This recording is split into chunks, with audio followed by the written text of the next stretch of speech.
the usual gang of misfits and dope addicts are here.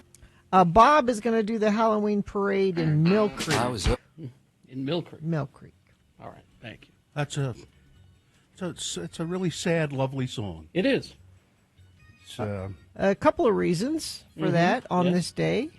One, well, it's Halloween week, so we want to play some Halloween music. But speaking of sad, on this day in 2013, Lou Reed died at the age of 71. An admitted hard drinker, drug user for many years, he underwent a liver transplant in Cleveland in April of 2013.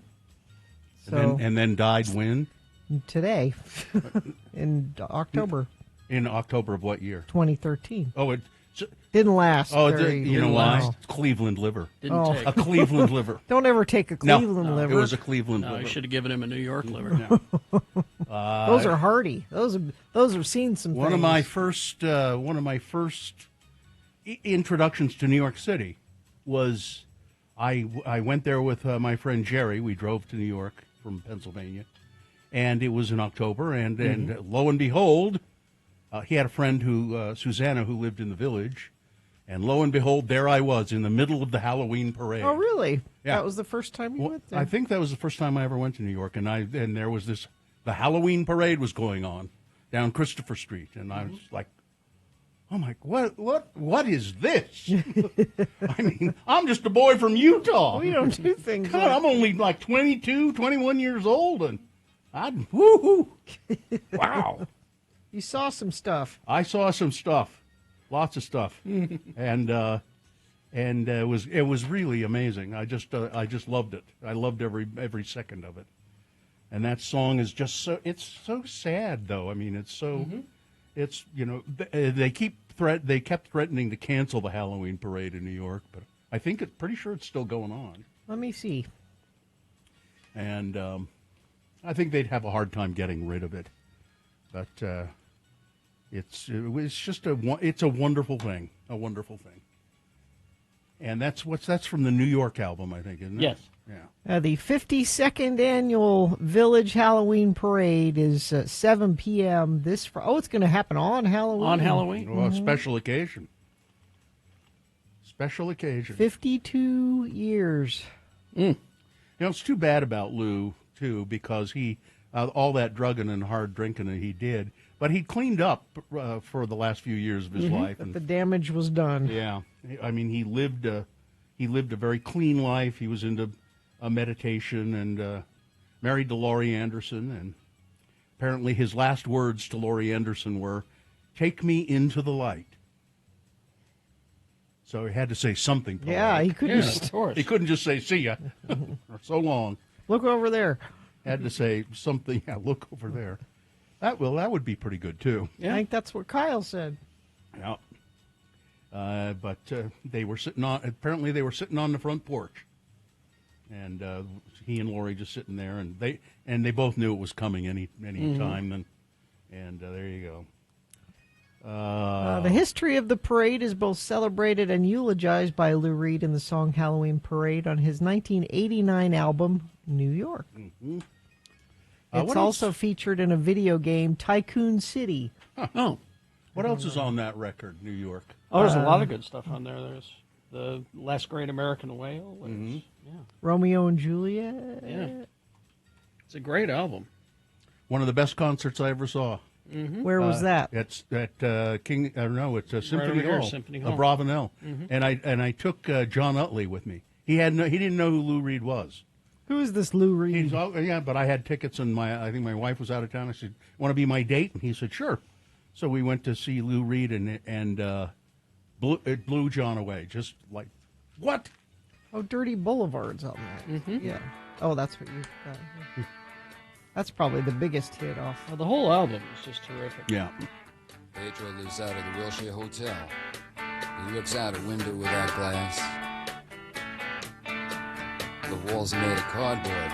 Newspapers on his feet, and his father beats him because he's too tired to beg. He's got 9 brothers and sisters. They're brought up on their knees. It's hard to run when a coat hanger beats you on the thighs.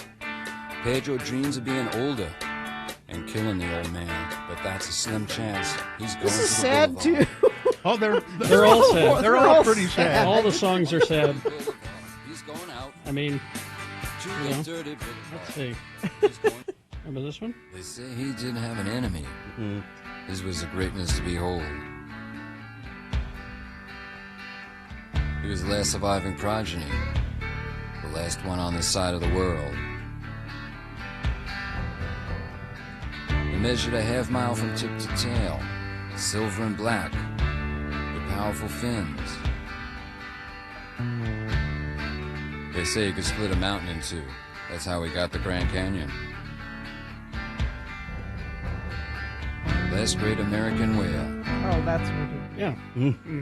Really great musicians play with him too. That whole album is just terrific.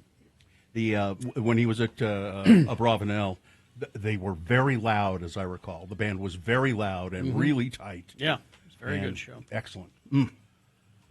All right, there you go.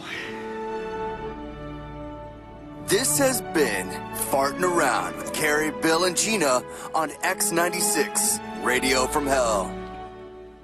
All Okay. right, take a break now. Yep. And we'll come back with your check-ins. If you'd like to check in with us on this Halloween week, Monday on Halloween, you can check in with us at 877-602-9696, or you can text us 33986. But we do like to hear from you on the phone, 877-602-9696, or the text number, of course, 33986. UtahAdvocates.com. The Advocates are an award-winning injury attorney law firm here, local firm. Locals. And, it says here, award-winning. It doesn't say what award they've won. So next time that, what's his name? Mark Stewart? Mark Stewart comes and we've got to, what award is this, Mark, What is that this? you've won? I bet it's an award for getting their clients the settlement they deserve. That's what the advocates are there for, to help you if you've been involved in an accident and you need an advocate. You need somebody to speak up for you with the insurance companies, because Yeah. they're not going to just give you some money and say, there you go. Don't assume that insurance companies are going to take care of Oh, your no. medical bills like they're supposed to. Oh, no. It is their whole reason for being to try to get out of paying. So you need someone advocating for you that understands how that all works. Now, the advocates won't charge you a dime out of pocket. They only take part of the settlement when they get you a settlement, and they'll get one. 801-355-5550 or UtahAdvocates.com. It's time to play the game that features a winner every time.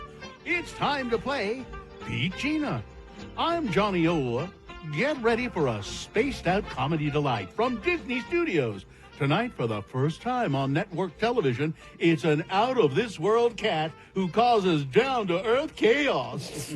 The cat who fell to earth and into a perfect mess. Oh. Jake's got the military on his tail, industrial spies on his back, and a budding romance on his hands. Wow. It's The Cat from Outer Space, starring Ken Berry. Oh, I love Ken Sandy Berry. Duncan, McLean Stevenson, and Harry Morgan. The great Cat cast. from Outer Space, tonight at 8 p.m. on CBS. And now, here's your down-to-earth host, Harry Jackson. Ken Berry can be so sincere and funny at the same time. Indeed. All right, so the randomizer has picked your contestant. Gina, you'll be playing against Riley today. Hi, Riley. Hello, Riley. Riley. Hello. All right, Riley, we're going to Hello? talk. Yellow. Riley, are you there? I am here. Are Is you this guys? your first time on the phone? Is this your mother It is. Your Okay. mother teaching you how to use the phone? All right. We're going to toss a Yeah, coin yeah. to see who goes first. It will give you an advantage in the game. Heads or tails, please. I would always pick tails. All right. Coin toss app says heads. Oh, you shouldn't always pick it, Riley. You're one step further away from winning these tickets to see Sting September 23rd at USANA Amphitheater. All right, Riley. This means that Gina will go first. It is her question to answer correctly. If she gets it right, she gets the point. If not, I'll allow you to answer it correctly and steal her point away. It's multiple choice Batman trivia because, well, Adam West, if he were still alive, it would be his birthday today. We all know that Adam West's Batmobile was the best one. So that's not even going to be on the questions because that's just a given. Okay. First question. Gina, Batman trivia. What is the name of the Penguins nightclub? Okay. Is it 1, Club Penguin, 2, Up to Snow Good, 3, the Iceberg Lounge, or 4, Fine Feathered Finks? Is it the Iceberg Lounge? Correct. Wow. That's a point for Gina. And now, Riley, your turn. Riley. Yes. The second Robin, this is comic book stuff, all right? The second Robin, Okay. his name was Jason Todd. Who killed Jason Todd? Who killed Jason Todd? Is it 1, Crazy Quilt? Is it 2, Carrie Jackson? Is it 3, Bane? Or 4, the Joker? I would like to say Carrie Jackson, but it was the Joker. It was the Oh, Joker. you knew that. I helped. You did. I did Oh, help okay. because there was an 800 number you could call to vote. Oh, I remember you Should talking should about we that. kill him? Should we not? Oh. And I You're it was a part nine. of It was it. a 900 number. I spent a lot of money Oh, Carrie. calling to vote. All right, Gina, Yes. back to comics now. Okay.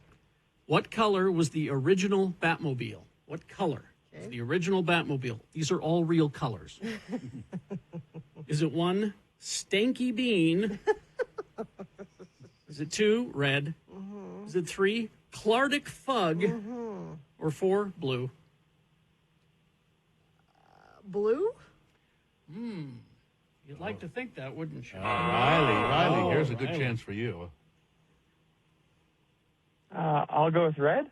Very good. Tough. There we go. Riley, you have 2 points. Oh, man. Gina has 1. Oh, And man. Riley, you control the question. You could win with this question. All right, Be very careful. Hey, let's go. Let's pick a good one here. All right.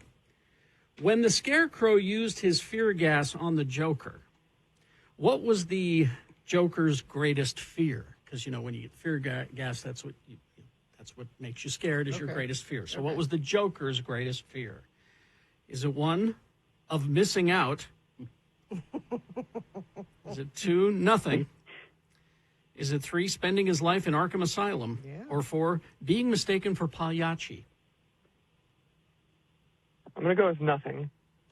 Nothing is And Riley, you win the game. Wow. Nicely done. very well done. Nicely done. Thank you. And the prize again, Gina? Tickets to see Sting this Saturday at USANA Amphitheater. Knows his comic books. Hang on the line, Riley. Somebody will tell you what to do next. Listen, Hang on. I better leave. I've got a bad case of fear gas. Oh. I'm afraid.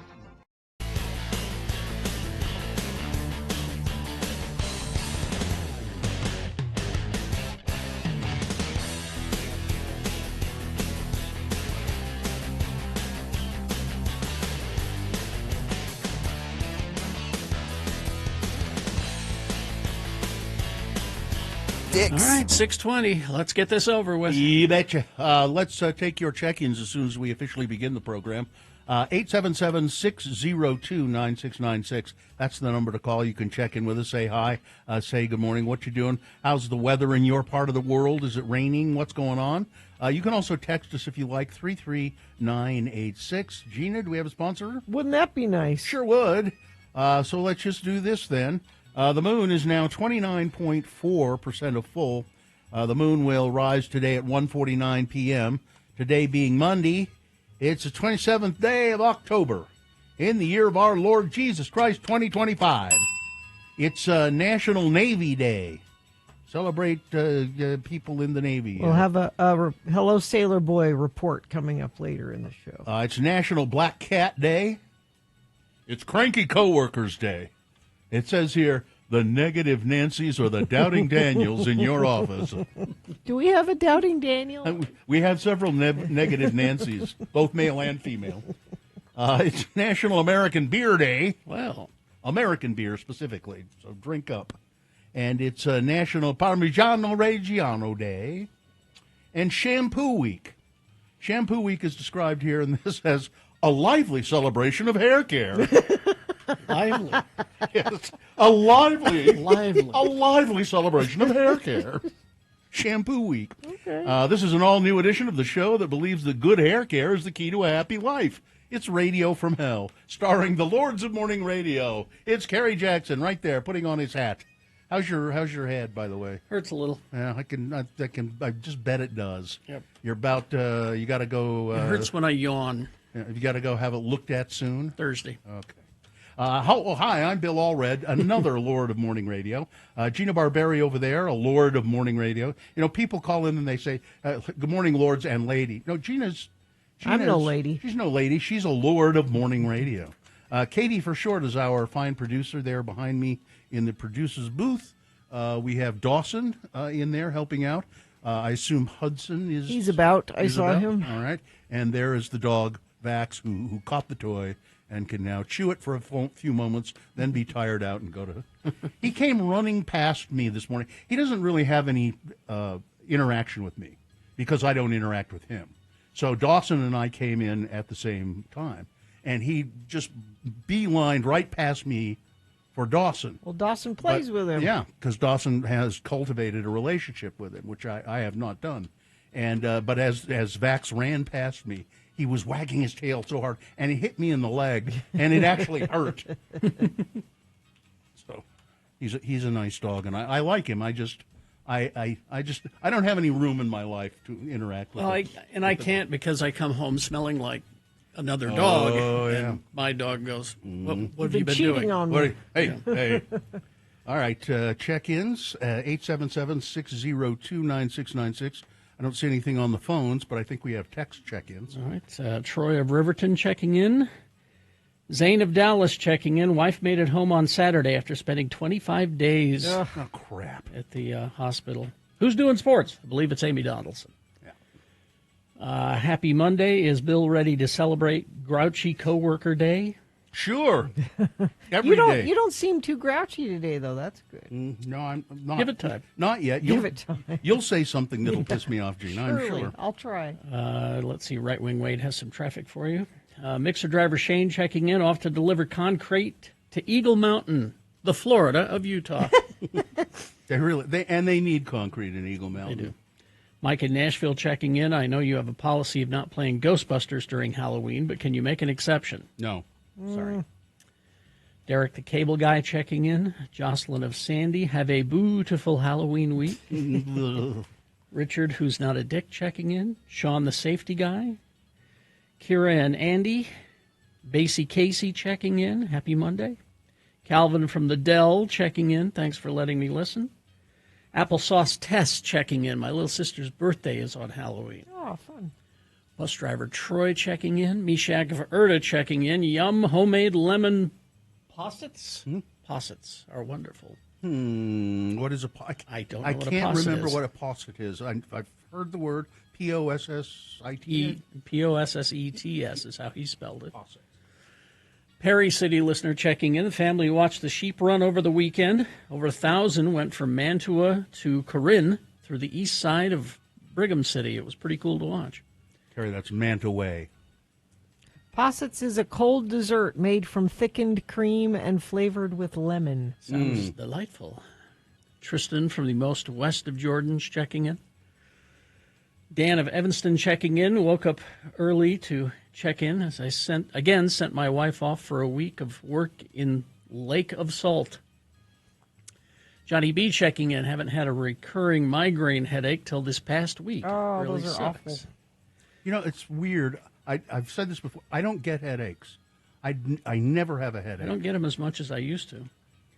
Mikel of Reno checking in. Luis from Harrisburg, PA. Housekeeper Mariah checking in. Kevin from Layton. Papa Such in Daybreak checking in. I got 3 vaccines in one day: shingles, COVID, and flu. Way to go. That takes a real man to do That that. shingles vaccine, and I got it, and it's just 2, and you never need it again. That one kicked my ass. Mm-hmm. But I'm so glad I had it done. Yep. Shelley from Roy checking in. My son is also in the Navy somewhere on a submarine. This is Ryan the Tinner checking in. I'm a union worker. It's been out of work since May.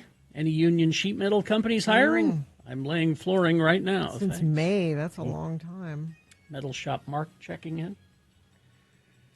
877-602-9696 is the number to call. Maybe our phones aren't working today. It happens. It happens sometimes. Let's test them out, will I you? will test them right now. 877-602-9696 is the number line into the studio. And, it's been raining, so that could affect the phones, It's Is the ground wet? There's some calls right there. No, that's me. you. That's me testing them. it's Navy Day, and I have a Sailor Boy update. The part of the update is I asked him if he's getting paid, and he has not missed a paycheck yet. Yeah, you told us about Yet. that, because he's with the Navy Credit Union. Yeah, at the Navy, he banks with the Navy Federal Credit Union, and they are covering payroll. That's nice. Things are starting to get really dicey. I haven't read the story yet. I just saw the headline as I was doing some news here. Said they're halting flights to Los Angeles International Airport. They're just not. Yeah, they. Well, I guess probably not all. No, of them, no, but they are having air traffic controller issues. I would not book a flight anywhere right now. Yeah. If you don't have to go anywhere, I would wait until this is resolved. Exactly. Amber is here. Hello, Amber. Hello, good morning. How are you guys? Good. Where are you calling from? I am on my way to the hospital for work, so in Salt Lake. Okay. What do you have for us? I was hoping to get a weekly blessing from you guys because I had the bleepiest weekend in probably a decade. Oh, wow. I'm sorry. What happened? Or would you rather not? Exactly. Okay. So, I've got good karma. I do good things in the world. Mm-hmm. And Friday, I have a dead battery. Thank goodness a patient that I knew had a portable charger and helped me. Mm-hmm. I managed to make it to O'Reilly's on 6 volts and bought a new battery. So there went $150. Mm-hmm. Saturday, I decide to surprise my daughter with Maroon 5 tickets. Mm-hmm. I go there, and I can't find my credit card. And so thank goodness I had cash on me, but the Delta Center does not take cash anywhere at all anymore. Oh, really? Mm. Yeah. So I'm sitting there, and I'm kind of peeved. And I'm like, I want my 15-year-old daughter to have a good day. Yeah. And I get there, and then we have an awesome time. I've forgotten everything. And plus, another few bad things kind of happened. But So it was a rotten weekend, yeah. Oh, yeah. And then I get out, and I go, and my car is freaking towed. Oh, jeez. I know, right? So my daughter and I are stranded in the middle of Crownburger with all these weirdos riding around on their bikes, jamming out to their speakers taped to their handlebars. What? Oh, yeah, you haven't seen that? No. Oh, yeah, that's a thing. Yeah. Oh, they were hardcore doing circles, and I was ready to just fight. Like I was going to fight. And Well, here, let me give you some good news. You ready?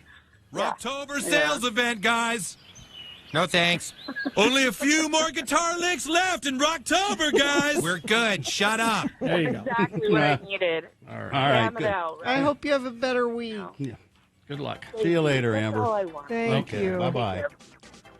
Let's see. It's good commute. There's some good news for you. I don't see much. Right Wing Wade says checking in from I-15, both lanes moving along smooth. We do have one crash to tell you about, eastbound 54 South. This is Bangor Highway.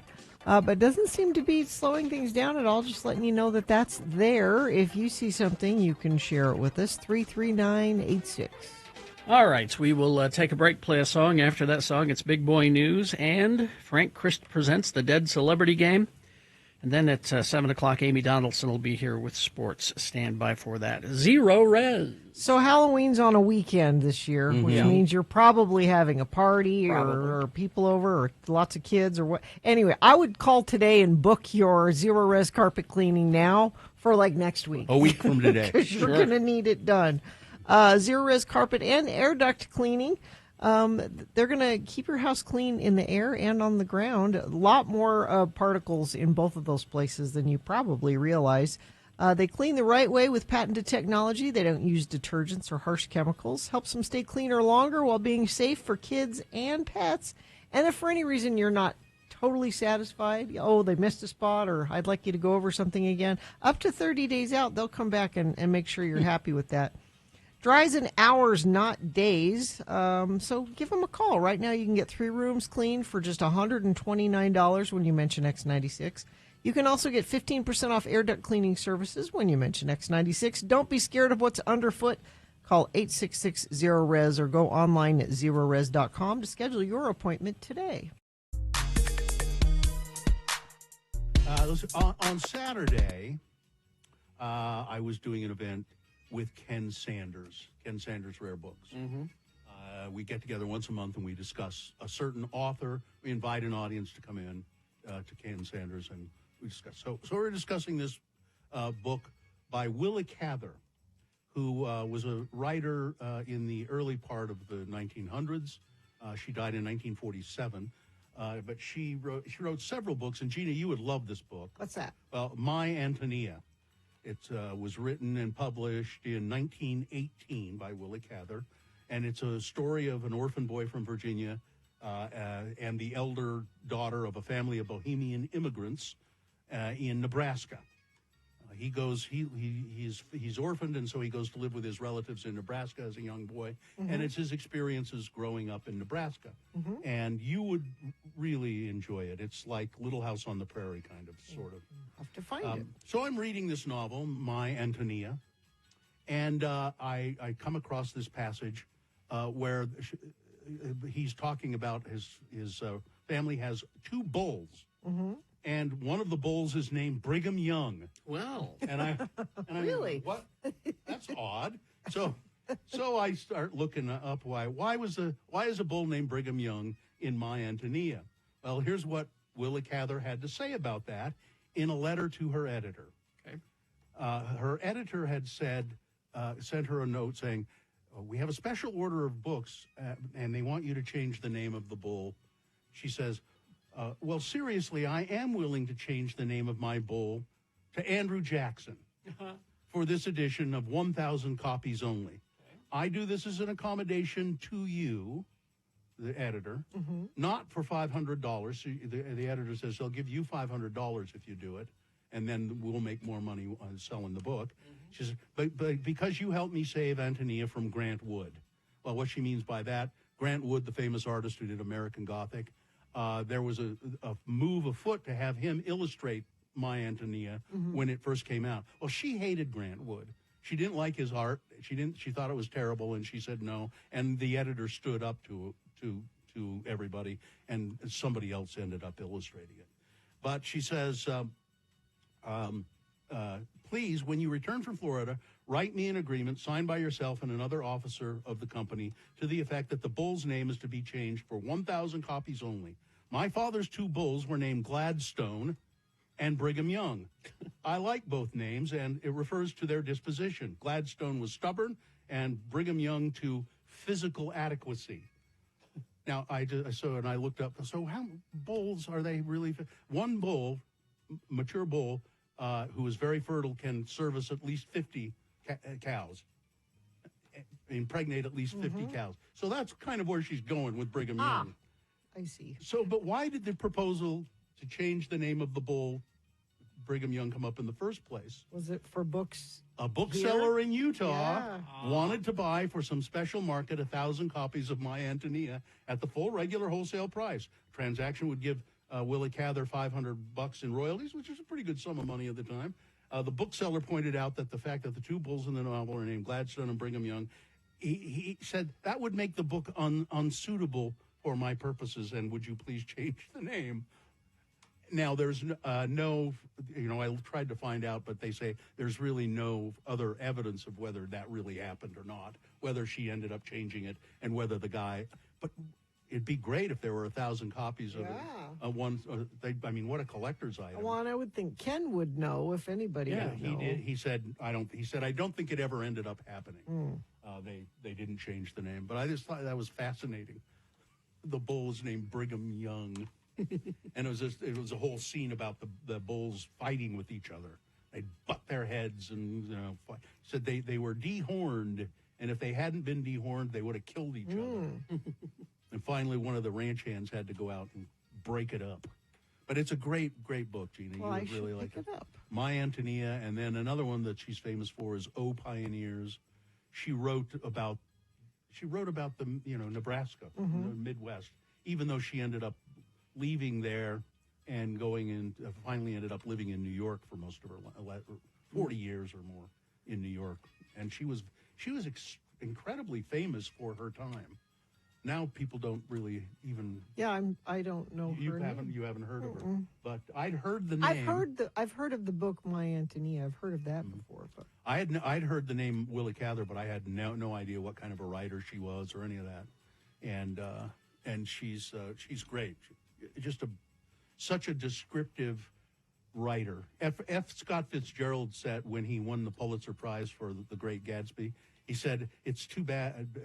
He didn't win the Pulitzer Prize, but after it was published, he said, it's too bad. My book is a good one, but it pales in comparison to My Antonia. Of course, Mike in Nashville points out Dave Matthews and Emmylou Harris have a song called My Antonia. of course they do. Really? Of course, he pointed that out. Yeah, there you go. And a texter says you might have a new Utah word of the day there. Bowls. Not bowls. Bowls? BOWLS Bowls. instead of Bowls. Bowls. That's nothing but bold, you know what. My Antonia and O Pioneer. I've got to read some more of her stuff, but because it is just. Well, she wrote a lot. Yeah. I think Death Comes to the Archbishop is considered one of her great books as well. Bowls. And she was a fascinating person. She lived with this woman whose name escapes me now. For 40 years they lived together, but never once did she ever mention sexual relationships with women. And you mean in her writing? Or in her writing or in her personal, although letters, there were a bunch of letters that she and this woman exchanged over time that were destroyed. She said, when I die, I want them burned. Well, it's her private life. Yeah. All right.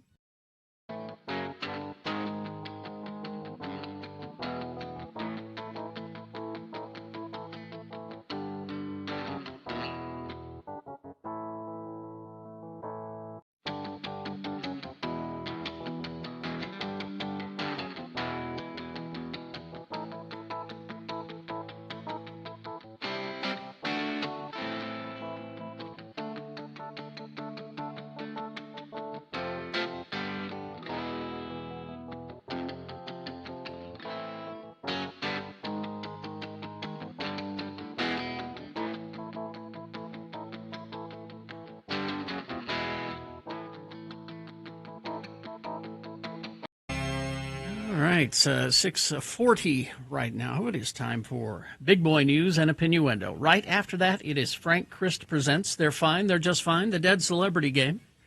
We'll give you a list of 4 celebrity names. 3 of those celebrities are just fine. One of them is dead. If you pick the dead one correctly, you're going to win. You are going to win tickets to Thrice with Modern Color and Downward November 15th at the Union. Thrice tickets. 877-602-9696 is the number to call to play Frank Christ Presents, and we will play that right after this Big Boy News and Opinioendo, brought to you by. Looking for the hottest Halloween party in Salt Lake City? It's happening at the Utah Pride Halloween Ball Friday, October 31st at the historic Masonic Temple, including a $2,500 prize for best costume. That's still a really That's still a good. Yeah. live DJs and more. Go to x96.com for more information. Well, tragedy. She was one of a kind, an original. She will be missed. I always thought she was kind of sexy. June Lockhart, who became a mother figure for a generation of television viewers, whether at home in Lassie or in outer space, in Lost in Space, where I thought I just fell in love with her on Lost in Space for some reason. June Lockhart has died. She was 100 years old. She died Thursday of natural causes at her home in Santa Monica, according to a family spokesman, Lyle Gregory, a friend for 40 years. She was very happy up until the end, reading the New York Times and the L.A. Times every day, he said. It was very important for her to stay focused on the news of the day. And she was the daughter of a prolific character actor named Gene Lockhart, She was cast frequently in ingenue roles as a young film actor. Television made her a star. From 1958 to 1964, she played Ruth Martin, who raised the orphaned Timmy, John Provost, in the popular TV series Lassie. From 1965 to 1968, she traveled aboard the spaceship Jupiter 2 as mother to the Robinson family in the campy CBS adventure Lost in Space. I was so gratified when I got. I really liked Lost in Space because I was old enough to know that it was, it was campy and it was fun and really odd. And I was gratified when I got a DVD collection of Lost in Space, and my kids fell in love with it. They just thought it was the greatest. So I have here my Deadpool list for 2025. Mm-hmm. As you can see, number 2 on there is June Lockhart. But because she's 100, she's 100. You get any points? 0 points. 0 points. You get bragging rights? How about that? So far, I'm the only person who has had a celebrity on their Deadpool go. And it's October. Isn't that? No, wait. No, I did. Katie, you got one? I got one, too. You got one? Yeah, I've got one. Okay. Yeah. I forget who it was, but... anyway, she off-screen, she insisted that she was nothing like the women she portrayed.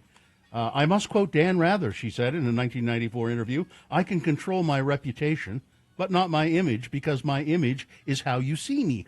I love rock and roll. I like going to concerts. I have driven army tanks and flown in hot air balloons. I like to go plane gliding, the ones with no motors, I do lots of things that don't go with my image as a prim, proper mother."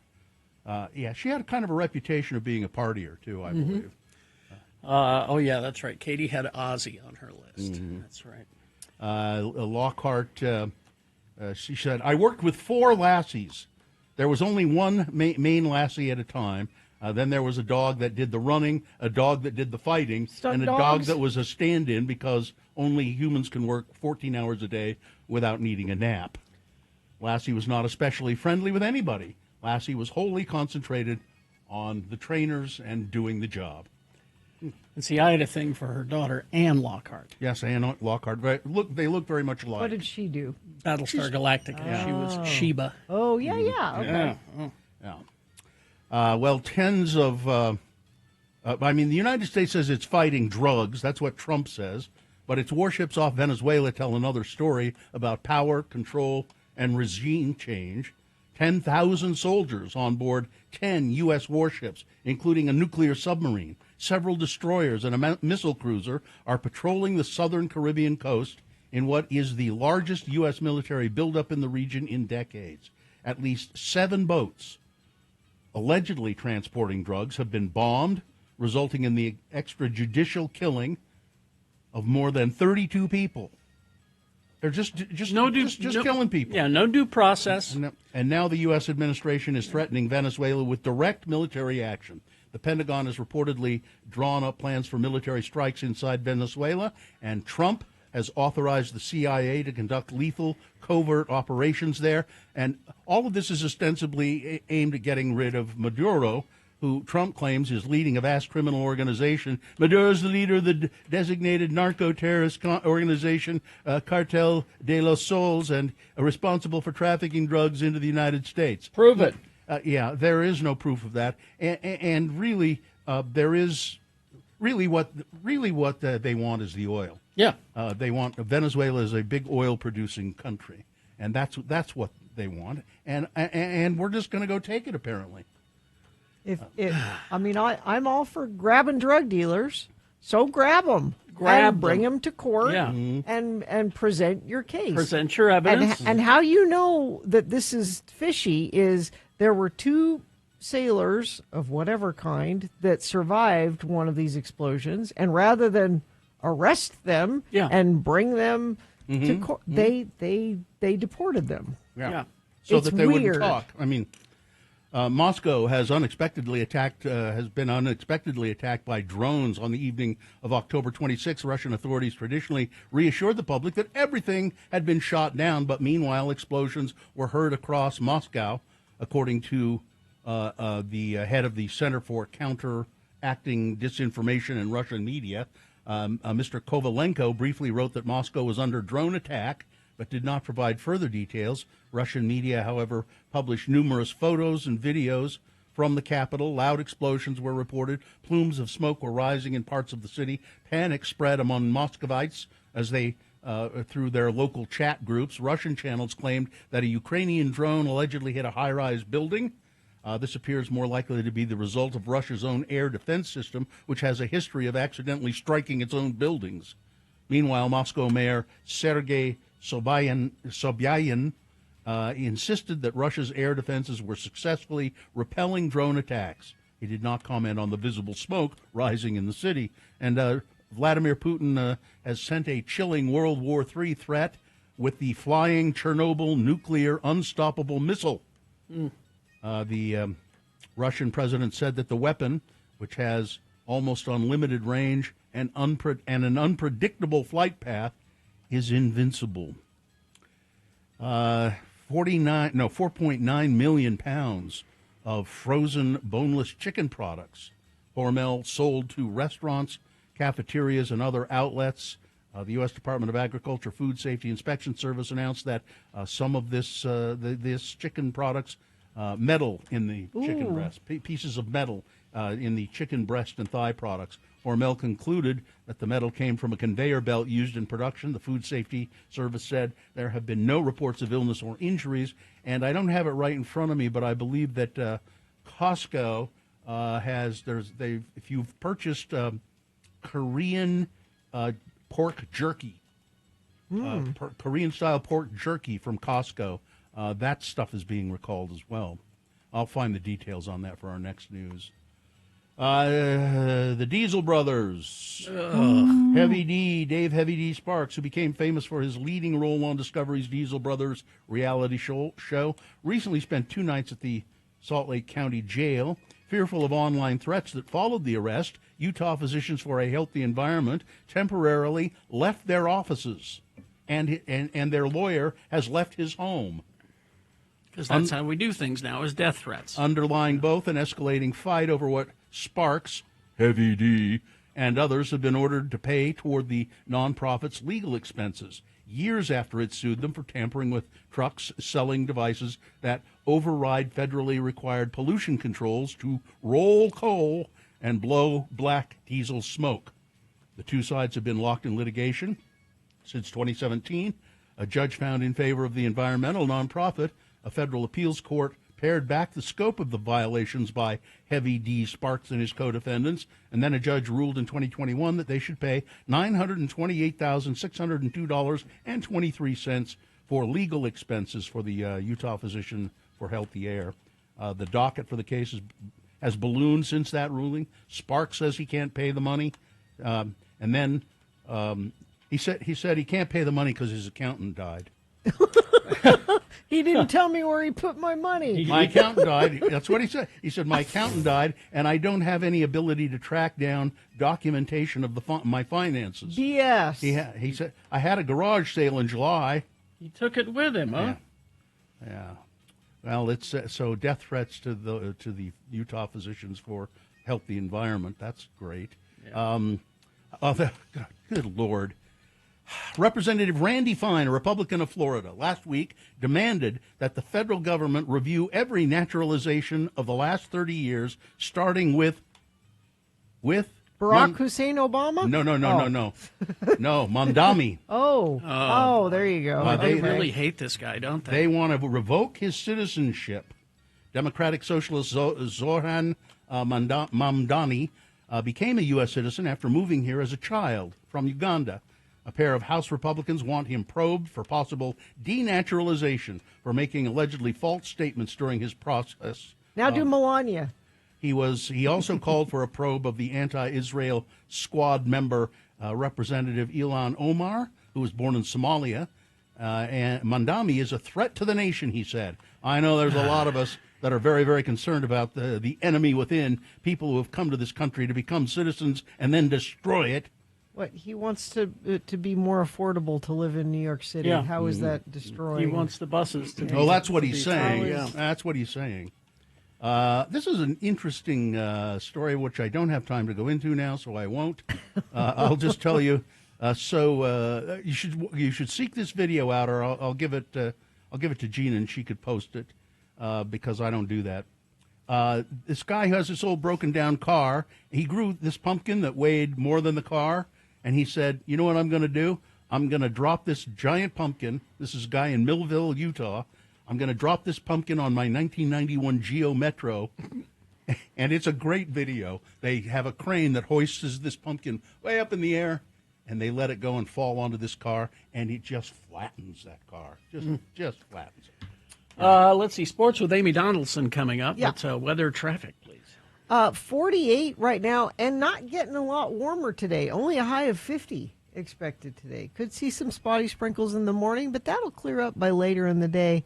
And that clearing up means no clouds in the sky overnight, and that means it's going to be cold tonight. Could get our first night down here in the valley freezing temperature tonight. Really? Tomorrow, 52. We do warm back up, though. 60 on Wednesday. We could be mid-60s by the end of the week. So we're not totally out of the warm weather just yet. Let's see. Traffic. Let me refresh this bit. Actually, for having some wet roads this morning, I was expecting some more issues, but we really haven't had much. Let's see. Just these two to tell you about. Eastbound 54 South Bangor Highway. Southbound I-15 6 North in Salt Lake, milepost 309, the left lane affected there. And whatever you're seeing, you can text in traffic, or you can let us know, like a furloughed Jacob checking in, DOD Air Force. If you're furloughed, check in with us. We do want to hear from you throughout the day and let you know we love you. That's traffic. Good morning, Frank. Frank, yes. Oh, You yeah. just do your thing. Oh, okay. But hi, Frank. Hello, everyone. Frank Christ has joined us here in the studio. Are you all right? Oh, I'm all right. Was it sad? Must have been awfully sad. June Lockhart. I mean, she was tiny. It wasn't hard to she's get right her in my the pocket. sidecar. Oh, She's a lovely woman. Put her right in my pocket. Frank is a Grim Reaper, the Reaper of celebrity souls specifically. And that is horrible for Frank. It's a curse because I love our precious celebrities. you just love them. Well, you love them to death, We don't you? all want to be just like them, don't we? Frank was cursed many years ago for some transgressions he made. When Frank died, he became a Grim Reaper of celebrities, and he takes when a celebrity dies, he goes to the scene and takes their essence and whisks them away to the distribution center, and then Yes. from there you don't. I don't know where they go. It's hell, most likely. Except for June Lockhart. No, yeah, she wouldn't. Frank joins us to play the game we call Frank Chris Presents. They're fine. They're just fine. It's a macabre game in which a contestant attempts to identify a dead celebrity and cash in on that celebrity's death by winning a prize. Who do we have to play this time? Jill is here. Jill, good morning. How are you? I'm fine. I'm just fine. That's good to know, Thank you, Jill. Jill. Now, Jill, if you identify the dead celebrity on this list, you see Frank has given me a list with 4 actors on it, and 3 of the actors on Frank's list are, in They're fact, just fine. but one of them Frank has taken. You identify that dead celebrity, and you'll win a prize, which is what, Tina? 4 tickets to Thrice, coming with Modern Color and Downward November 15th at the Union. Are you ready to give this a try, Jill? Yeah. All right, here we go. Because it is Shampoo Week, Frank has given me a list of actors in films that feature hairdressers, barbers, or salon or barbershop settings. I don't have that problem anymore. No, Frank, he just has the skull, that's all. All right, here we go, Jill. Number 1, John Davidson. He's hosted game shows, Hollywood Squares, That's Incredible, a revival of the $100,000 Pyramid. He did some movie work, but appeared mainly on TV, including The Ed Sullivan Show, Sonny and Cher Comedy Hour, Love, American Style, The Love Boat, Fantasy Island, and Spencer for Hire. John Davidson was in Edward Scissorhands, wherein Edward becomes a hairstylist. Number 1, John Davidson. Number 2 is Lee Grant. Her career began on Broadway in Detective Story. She was blacklisted for 12 years after refusing to testify before the House Un-American Activities Committee. She returned to acting and directing in Peyton Place, In the Heat of the Night, Voyage of the Damned. She wrote and even won an Oscar for for acting in the movie Shampoo. Number 2, Lee Grant. Number 3 is Charlotte Rae. She was Mrs. Garrett on Different Strokes and then on Facts of Life. She was mostly a TV actor on shows like Love American Style, Macmillan and Wife, Barney Miller, Murder, She Wrote, St. Elsewhere, and All in the Family. She was in Don't Mess with the Zohan, an alleged comedy about a commando who wants to be a hairdresser.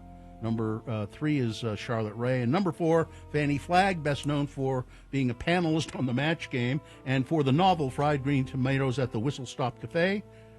Flagg was a guest on a lot of talk shows over the years and appeared in the films 5 Easy Pieces, Some of My Best Friends Are, and Stay Hungry. She was also in Grease, which features the iconic beauty school dropout fantasy sequence. Number 4 is Fannie Flagg. All right, one of those actors is dead. Jill, which one is it? Is it number 3?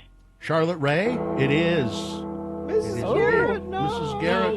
Well, it's been since 2018. And she was 92 when she passed, so she had a good life. Aww. And you're going to, and Jill, you're going to have a good time at the concert. Say thank you, and we'll put you on hold. Thank you. Hold on. There she goes. John Davidson, number 1. He still has that $1 million smile and dimples. He's 83. 83. And Lee Grant is either 97 or 99. Speaking of Lees, I have to go check on Lee Greenwood. Ew. Oh, yeah, please. I know, 83. I don't think Give him a little poke. Yeah, John Cleese is 86 today. Well, be gentle with him. When he goes, I'll boop him on the nose and go, nee. Goodbye, everybody. Goodbye. Bye, Frank. Let's see. Crash southbound I-15, 6 north in Salt Lake. It's the left lane that's affected there at milepost 309. That is the only accident that UDOT's reporting. And I don't think friends of the program have sent anything in. Nope, but if you see something, feel free to share it at 33986. Business owners, do you owe $15,000 or more on employment taxes and don't know what to do? McClure and Stewart, your local trusted tax attorneys. Go to McClureandStewart.com today. KXRK Provo, we will take a break, and after these messages, sports with Amy Donaldson. Stand by. Enjoying a delicious piece of German chocolate cake pie. Exactly. That's kind of weird, Travis. There's Travis the Pieman here. Hi, everybody. German chocolate cake pie. Exactly. We have an official pieman for the Yes. Radio from Hill show. Gina, by the way, I brought you your pie. Oh, It's a pie in a box. it's the McDonald's. Baked It's the apple. pie that she will eat. We know she'll eat that. It's You're the missing one, out. It's the one thing I have in common with Donald Trump. You're missing out. This is delicious. It's delicious. It really is, Travis. And also, Gina, since I couldn't get you pie, I got you something else. What? Well, you got me pie right there. See, Travis has got an... Oh, did he? Yeah. Yeah. Travis has been making stickers. Remain seated podcast stickers? Uh-huh. I Got the love graphic it. offline, was able to kind of jury rig a Aw. setup for it. So you've got some for the computer, for the laptop, for your car, whatever you want to do. I love it. Thank you. Travis, is it an Etsy store? Or where Yeah, is it's an it? Etsy store called Pieman Graphics, or if you search Pieman Graphics on Twitter, it now pulls up links that'll take you right where you need to go. You know, Gina, that those stickers have beard hair in them. Do they? Yeah, probably. That's okay. I'm not going to eat them. I try to pick them out, but picking out the beard hair makes it artisanal. This pie has beard hair in it, and it's delicious. It's just delicious. Well, my boys helped me with this one, and, the 11-year-olds. Yeah, Travis Go further on. Travis sells stickers on his Etsy site. That's awesome. He's been selling Geek Show stickers. Now, Travis, you it's Pie Day, right? What do you know about the mathematical symbol of pi? Anything? It's the magical number that lets you calculate many things in geometry. The time that they actually celebrate it today, or at least the big math geeks celebrate it today, is today at 1:59 p.m. because then you get 3.14159, which are the first numbers of pi. Wow. I know. Okay. It's really, you can get really geeky on this. So there's going to be math geeks at the bar at that time? At that exact time, they'll all raise a glass and they'll be good. Woo! And and there's little math things they come up with too, where they say that, since there's 360 degrees in a circle, if you go to the 359th position of pi, there's 360 right there. If I understood math better, apparently Yeah. it is this magical thing that you can calculate all kinds of things. It's an exact proportion that they figure is like a magic number throughout the universe. It helps things work. But we kind of adopted it too, is instead of just being pi as in the number, it's pi as in pie. Also, pizza today is big. I think Pie Pizzeria usually does some kind of special thing, or all the other pizza chains will do something special. I don't recognize the National Pie Day that they had back in January. Yeah, or February. we tried to call you out on that day, and it's just like Valentine's Day. It's a setup day where big pastry comes out and wants to sell pie. Big pastry. Big pastry. They tried to co-opt it. Exactly. Right. There's Screw only those two guys. pie holidays that I celebrate, and that is Pie Day and Pie and Beer Day on the 24th. Yeah. Yes. Because nothing's better than a fresh raspberry pie and a Pilsner. Now, Travis, I know you also have you lost your job some time ago. I don't know what you weren't fired, but it was a. I'm no longer employed. Yeah. And so right now I'm looking for anything that's either integration or what is implementation. integration? I do a lot of software. Okay. And basically it's taking large groups of software pieces or hardware pieces and putting it together for major companies. Okay. So I do integrations, implementations, support. So if anybody has something like that and wants an employee that can bring pie on potluck day, exactly, lots of pie. That's he's a great pie maker, and he knows how to do big software jobs. Travis, how do they get a hold of you? They can just email me at travislynnjohnson@gmail.com. Okay. And Raul down on the border sent us in the chat room a picture of one of your Trump stickers on his computer, I think. Yeah, I have a copy of the balloon Trump. The big balloon that they were the big running around fat, England, and they brought it over to Los Angeles and into New Jersey. Yeah, I sell those on the site too. Pie Man Graphics. Well, All right. thanks. I just devoured the pie. One slice is enough. It's very sweet, but man, it's delicious. Thank you, Travis. No problem at all. Have a good one. Have a good pie day. You too.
or like Bob in Bluffdale, who's posting things on Reddit in Bluffdale. Right Old Bluffdale Bob. All right. Sports with Amy Donaldson brought to you by... Go Utes! Oh, okay. Well, okay. Amy Donaldson Sports. Here she is, Amy Donaldson Sports Break. She's here to talk about sporting events. Amy is a reporter. You work at, where do you work now? Where do I work now? No, same place. Okay. KSL. Oh, yeah. KSL Podcast. Yeah. And she's a podcaster. Got a podcast coming out in the spring. Probably, hopefully a little earlier, maybe February, March. But yeah, that's why I actually took a shower today. I had to wake myself up because I got up at 3 a.m. to try to make a deadline. Did you make it? So far. Yeah. Okay, good. I still have one more thing to do. But all right. Yeah. Well, thanks for taking a sports break with us. And Yeah. Well, it's my favorite time. This is the holidays. It's also the most. It's the busiest sports time of year. It's I don't think there's a sport that isn't happening right now. It's everything is going. Where were you going to start? We're going to start with BYU and Utah. I watched the BYU, the last bit of the BYU the best, game. The best part for fans. I was quite when I turned it on. I thought, oh, they're not doing very well here. I think I turned it on even before they were tied. Okay. And but then all of a sudden, this Bayer Brockmeyer kid, he just caught fire, and man, They looked great. And the only objection I have to the whole thing is that Bear Brockmeyer has a brother on the team. Gina, do you know what his brother's name Tiger. is? Tiger. It's Bear and Tiger. I mean, It's a they're theme. sticking with the theme. Yes. How would you like to be the only kid? Like, what if they named you like Aardvark or something? Wombat. Raccoon. Anyway, he had an amazing game. It was, my family. I have BYU fans in the family. It was a very stressful game for them. I think they were down by 14 at one point. Yeah. Didn't look good, and mostly didn't look good because their main running back, LJ Martin, left at the end of the first quarter with injury, and then returned after halftime in street clothes. So you knew he wasn't coming back. They still haven't said what his injury is. And they're hoping to have him back in a couple of weeks, but they're not talking about what's wrong. So who knows? But being without him, it was even, I think, a more impressive comeback. Bear finishes with 307 yards passing, 2 TDs. He rushed for 49 yards with a TD. BYU is one of 6 teams in the country that remains undefeated. They move up to number 10 in the AEP rankings. Next up, they have a bye this week, and then they take on Texas Tech on November 8th. Tech is ranked 13th right now. They looked really good. They look great. Yeah, they did. Utah destroyed Colorado. I thought Utah would win this. I did not think it would be this much of a beatdown. 53-7 was the final. Deion Sanders said, it's the worst beating I've had since one my mama gave me. Yeah. And that must have been quite the beating. Yes. That's all I'm going to say is these days they'd call that abuse because that I couldn't, it was painful. I got to the point where I was feeling bad for him. Like, I was like, oh. It sparked a debate about whether or not Kalani would put up that many points. And I was like, Kyle Whittingham took his foot off the gas in the second half. If you don't believe that, you need to go back and rewatch the first half. Yeah. But Bird Ficklin makes his first start for the Utes. He was great. He was 10 of 22 for 140 yards, 2 TDs, but more impressive on the ground. I'm not sure this is bodes for longevity for a quarterback, but he had 20 carries, 151 yards, and a touchdown. I You're think not going to last as a quarterback. you need to come up with a better plan for your quarterbacks if you want them to last, or even have a chance at a career in the NFL. Next up for them, more exciting news for Utah. Yep. The number 24 Utah takes on number 17 Cincinnati at Rice Eccles, and game day is coming to Salt Lake again. Which people are nervous because that has not worked out well for the Utes in the past. I'm choosing both. It has nothing to do with whether they win or lose. You shut up. That's not how sports works, Bill. It's right. So everybody, whatever you wore the last time game day was here, burn it on the night of the full moon. No, just kidding. I hate sports. You love it. Sports is a great distraction to the world, Bill. Listen, without sports right now, I might be in the tired hospital. That's what I'm saying. No, it is a great distraction. I like watching sporting events. I don't like what you all do around it. No, what we do around it is what makes it fun. Yes. Don't So it listen makes it to him, interesting. Amy. We'll just enjoy it. Here's some uplifting news for you, Bill. The LSU has fired Brian Kelly. Yeah. But they will pay him $53 million in his To buyout. not work. To not work. How do we get fired and paid Gina, $50 you million picked the to wrong not- profession. Oh, I guess okay, exactly. you should have followed your dad's advice and become a coach, a football coach. I can answer part of that question, Gina. I can answer how you can get fired. Listen, that's a many ways that can happen these days. But I want to point out right now in college football, there are a number of coaches, high profile ones that we've and I could list them off. I think there's 8 or 9 of them, but James Franklin, Penn State, he's going to make $49.7 million in his buyout. Billy Napier from Florida, $21.2 million. Mike Gundy from Oklahoma, $15 million. Are these Oklahoma guys State, are going away? They're all fired. This is their buyout. And in college football, with those coaches, $169 million in buyouts this year. We're not done with the season yet. Somebody else is getting fired. And we're not done. And so I started wondering, like, what's the blowback for an AD who does this, right? And I found this guy, Scott Woodward, guy I've never heard of, but he hired Jimbo Fisher at Texas A&M and ended up paying him $70 million to go away. And then it's the biggest buyout in college history, college football history. And on Sunday, guess who hired Brian Kelly to go to LSU? So he should never have a job again. Then I mean, and they list like he's a splashy hire guy. He's the one that hired Chris Peterson to go from Boise State to Washington. So he makes those big hires, but he makes them because he offers him a bunch of money. But they are buyout heavy, and then when they don't work out, and those two big ones. I mean, Jimbo Fisher, $70 million to go away.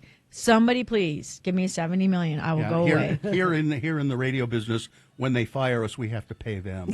Yeah, usually. And you can't speak about it, and you can't have a job anywhere else, Right. and so it's a good deal. NFL, Giants lost to the Eagles 38-20, but more importantly, Cam Scadaboo. They say dislocated his ankle. No, I don't know. it looked worse than All that. I know is it was like I was at a Halloween thing, and it looked like the skeleton because the his foot was going the wrong direction for a foot. He's likely lost. Well, not likely. He is lost for the season. When I wrote this, I had not read the update on his foot. Yeah. Tonight is the Commanders and the Chiefs. The Utah Mammoth. They have won 7 in a row. Yeah, they're awesome. If you want to watch some hockey, RSL, as you know, eliminated by Portland 3-1 in their wild card game. And the Jazz, a great start. We went to the season opener. Took my dad and my nephew from Hill Air Force Base, and they look so good. I was like, wait, what? What happened? And what reality did I step into? They did lose to the Kings. I think it was 115 to 114. Second game. Yeah. But yeah, look amazing. So the second game, even though they lost, it was like by 2 points or something. only 1 point, actually, 115, 114, I think. Yeah, no, I mean they look great. That's and nice. Ed's We'll take excited it. that Bryce Sensabaugh, who's an Ohio State alum, has looked good in both games, and my father's new favorite player. So, yeah. Okay. And where are we at with the World Series? Oh yeah, there's tied 1-1. So Toronto Blue Jays and the Dodgers. I think there's a bet between who's the Governor Newsom in California and Toronto's mayor, and they make fun of the tariffs in their bet. Like, we know how valuable maple syrup is now because of the tariffs, and and I think he's giving them some wine. They're betting wine and versus maple syrup. Yeah. It's 1-1. Tied 1-1. And they play Horrible first game. Oh my God, blowout for Toronto. They play in L.A. tonight. I believe that is correct, but the Dodgers won that second game. Well, thank you very much. Amy Donaldson, you can find her podcasts, the prom, the Promise? letter. I want to write that one. That's my next one. You're It's going to be a have life to story. just for that. the letter and Making of a Moment, and AD on Sports. And you can read my sports column at kslsports.com too. There you go. All right. Thanks, Thank you, Amy. Thanks, Amy. All right. Traffic, Gina. Crash Redwood Road, 4th North in Saratoga Springs, off to the right shoulder. Got a vehicle on fire. This is in Wasatch County, northbound SR 32 in the right lane. It's blocked. Southbound I-15 6 North in Salt Lake.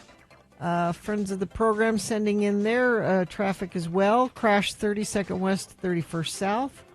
Accident with 3 cars on the road to I-80 from Grantsville. There's an accident on Mid-Valley Highway in Tooele right at Sheep Lane. Those are all Infinity members checking in and letting us know what they're seeing on the roads. Thank you for doing that. You can too if it's safe for you to text 33986. All right, we've got boners coming up here. The candidates you'll be voting for this time. Boner candidate number 1. Vance is just a bad person. Boner candidate number 2. Oh, it's just some kid fooling around. And boner candidate number 3. Mike Lee has introduced another bill that will not become a law and was introduced by Mike Lee so that he could just show us how MAGA he is. X96 wants to bribe you to listen. Tune in every weekday, 7:15, 10:15, 1:15, and 5:15 for keywords. Text them to 508-777-1000. That's 508-777-1000, and you'll be entered to win $1,000. Every keyword is another chance for you to win. Details and more at x96.com. Your keyword for this hour is bank. Bank. B-A-N-K, bank. Text that to 508-777-1000 now to enter to win. All right. We got some messages, a song, and then boner of the day and big boy news. Stand by. Yes? So I know, Nick. Yeah. I know you have kind of a fragile ego. And, Very much so. You take things to heart too much. And, Yes.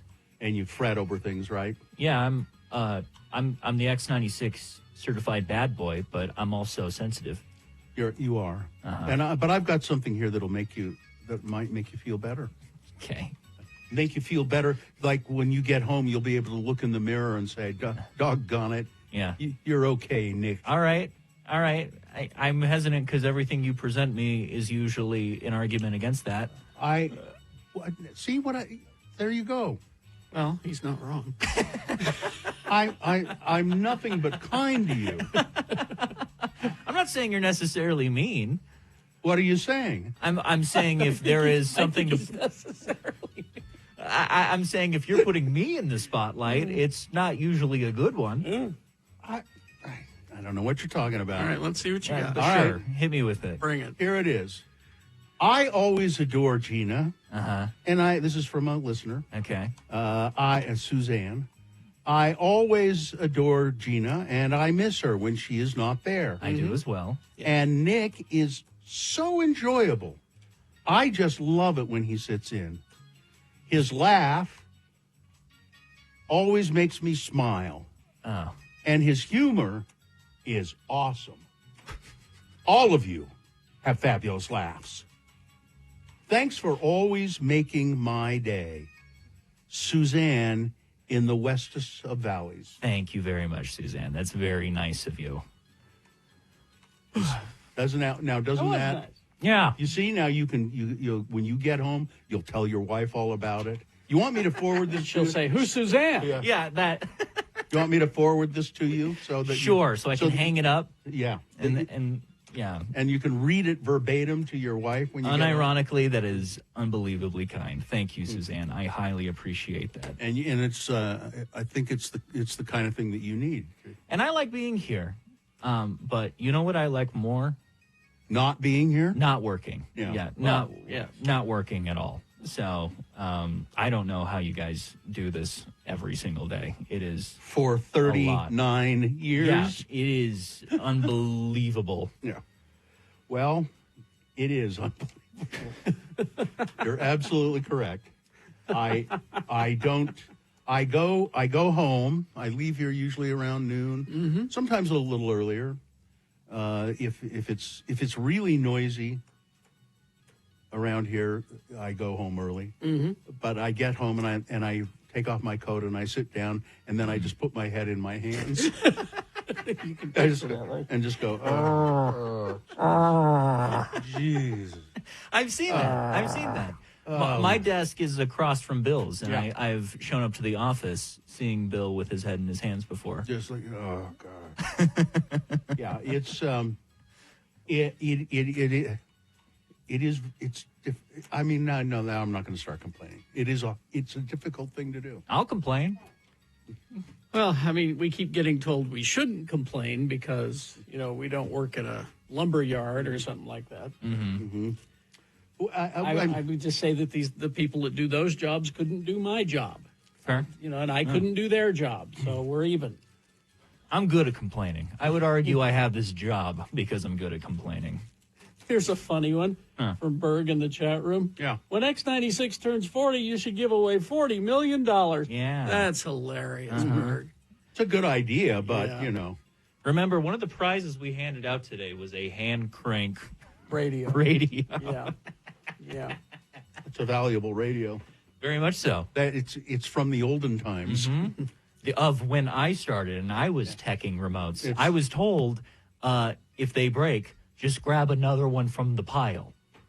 That was our protocol for because we would have to broadcast the station at remotes, but we don't want to spend money on stuff to broadcast at the remotes. Of course. So it was use the Radio Shack hand crank radio for a period of time, and if it breaks, just snag another one from the pile of them we had at the prize bin downstairs when that existed. But Nick, this is an antique. This is valuable. No, this is. This is. That's a valuable see antique. The dust and etchings around the corners? Richard won? He won that. You're winning history, Richard. He'd be able to sell that for a lot of money. Of course. Let me see this here.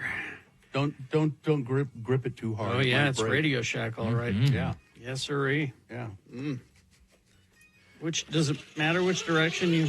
Well, don't break it. Yeah. It's recharging. I'm not going to break it. That's the sound of it working. That's the sound of science, Bill. And as I recall, those things you crank it all up and it'll hold a charge for about 10 minutes. Yeah, you could get like a song out of it at the remotes, and then you'd have to get right back at work, hand cranking them again. I don't recall that we ever had to do that. Really? No. Well, you were when I started.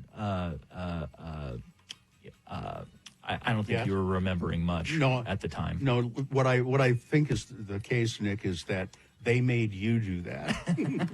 The rest of us. I mean, not. Katie was We pointing didn't have at to me do like that. I was right. Yeah, she worked that job for a period of time as well. She's agreeing with me. The thing is, though, Richard, I can't even get the flashlight to go. Well, I think there's a switch to start the flashlight. It's not, Oh, and it's how much more do I need to crank it? more, Carrie. More? Whatever the answer is, it's more. Yeah, keep it going. Keep it going. There you go. Well, that sounds cranked. Does the radio work? You should turn it on and have our show play on a delay through the speaker.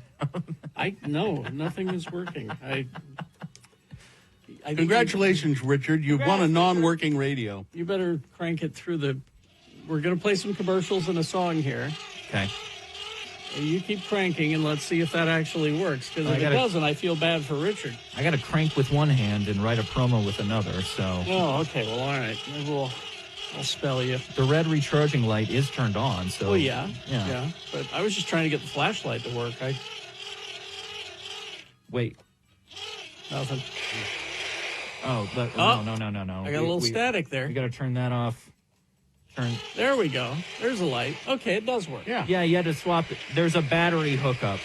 Oh, is that the problem? So you got to change it to the dynamo switch for the hand crank. Well, somebody tell Richard that when he gets it. All right. Well, we will give him some handwritten directions, it works. will you, Nick? It works. Okay, all right. You can stop. All right. Do you know Uncrustables has savory sandwiches, too? Does it? Do they still, or did they stop making it? I think they stopped. Yeah, see, the texture was telling me that they used to have savory, and then they stopped. Thank God. Yeah, they don't look good. No.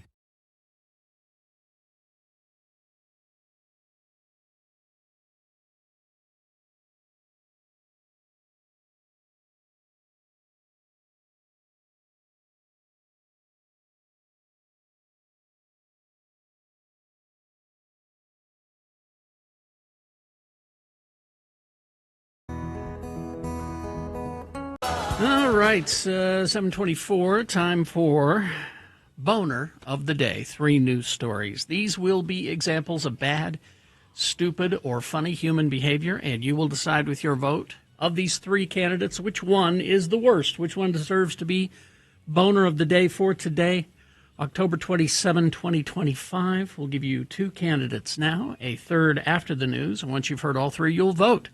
One of you lucky random Boner voters will receive. Can't buy it, gotta win it. Radio from Hell Boner t-shirt. Boner candidate number 1. Vance is just a bad person. Yes. Vice President J.D. Vance was called out for publicly mocking other brown people despite being married to a brown woman and having mixed-race kids. It started with a video of New York's Democratic mayoral nominee Zohran Mamdani saying, quote, "My aunt stopped taking the subway after 9/11 because she didn't feel safe in her hijab." That's all he said. Misrepresenting what was said, Vance shared that video and added, according to Zohran, the real victim of 9/11 was his aunt, who got some allegedly bad looks. That's not what he said at all. No, it's not. It is definitely not what he said. Public relations specialist Danny Delaney chimed in, "You'll never know what ridicule and profiling people went through, Mr. Vance. Exactly. Thousands of people had to put American flag stickers on their cars just to prove that they were Americans. And that is after my cousin Bobby was killed. How you guys claim to be Christian is beyond me. Try being kind for a change." Popular influencer Human said, "JD, cut the crap. Mamdani never said that his aunt was the real victim of 9/11. You said that." I think the point is there were all kinds of victims with His- 9/11, and that's one of them. He said his aunt stopped riding the subway because after the attacks, wearing a hijab made her a target. He was talking about the fear Muslim New Yorkers lived with, the stares, the threats, the danger of existing in your own skin, not disrespecting the victims of 9/11. You're not defending 9/11 victims. You're exploiting their memory to smear a New Yorker for telling the truth. Yep. Ex-MSNBC host Mehdi Hassan weighed in as well. Imagine being married to a brown woman and having mixed-race kids and then publicly mocking other brown people as they talk publicly and emotionally about their experience of racism. Vance is just a bad person, Hassan added. Boner candidate number 1, J.D. Vance is just a bad person. Here's boner candidate number 2. Oh, it's some kid fooling around, I guess. Investigators with the Lone Peak, Utah Police Department are trying to figure out who programmed a digital road sign to display a racist message in Alpine. The sign in front of the Church of Jesus Christ of Latter-day Saints meeting house was supposed to show details about an alternate route near Canyon Crest Drive. Instead, somebody reprogrammed it to display a racial slur targeting black people.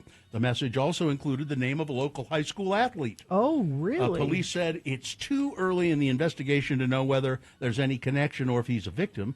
Quote, "Oh, this is not something we see in Alpine," said Gordon Oswald, who's lived in the city for 14 years. These kids today, I mean, they just have too much time on their hands. I think it's probably somebody quite young who did this. I mean, well, if it's an adult, absolutely I would do something. I don't know about jail time, but I would do a fine. Or maybe even a week in jail, a month in jail, something. I mean, because, I mean, really, this isn't right. Huh? But you know, these kids today, I you mean, don't know that I think it's a kid. No, You don't... I think it's probably somebody quite young. I mean, well, you know. And then across the country, it's become increasingly easier for people to hack into road signs. People sometimes break into the box beneath the sign, bypass the factory default password, and type their own message. And sometimes the messages are funny, you know, caution, zombies ahead, or something like that.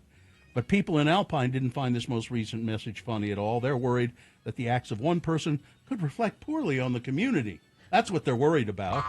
I'm coming from church right now. People need to love one another more, said Dave Garber, who's lived in Alpine for 13 years. Alpine's an awesome place, and the people here, the community here, well, definitely, this does not reflect how we feel at all. Boner candidate number 2.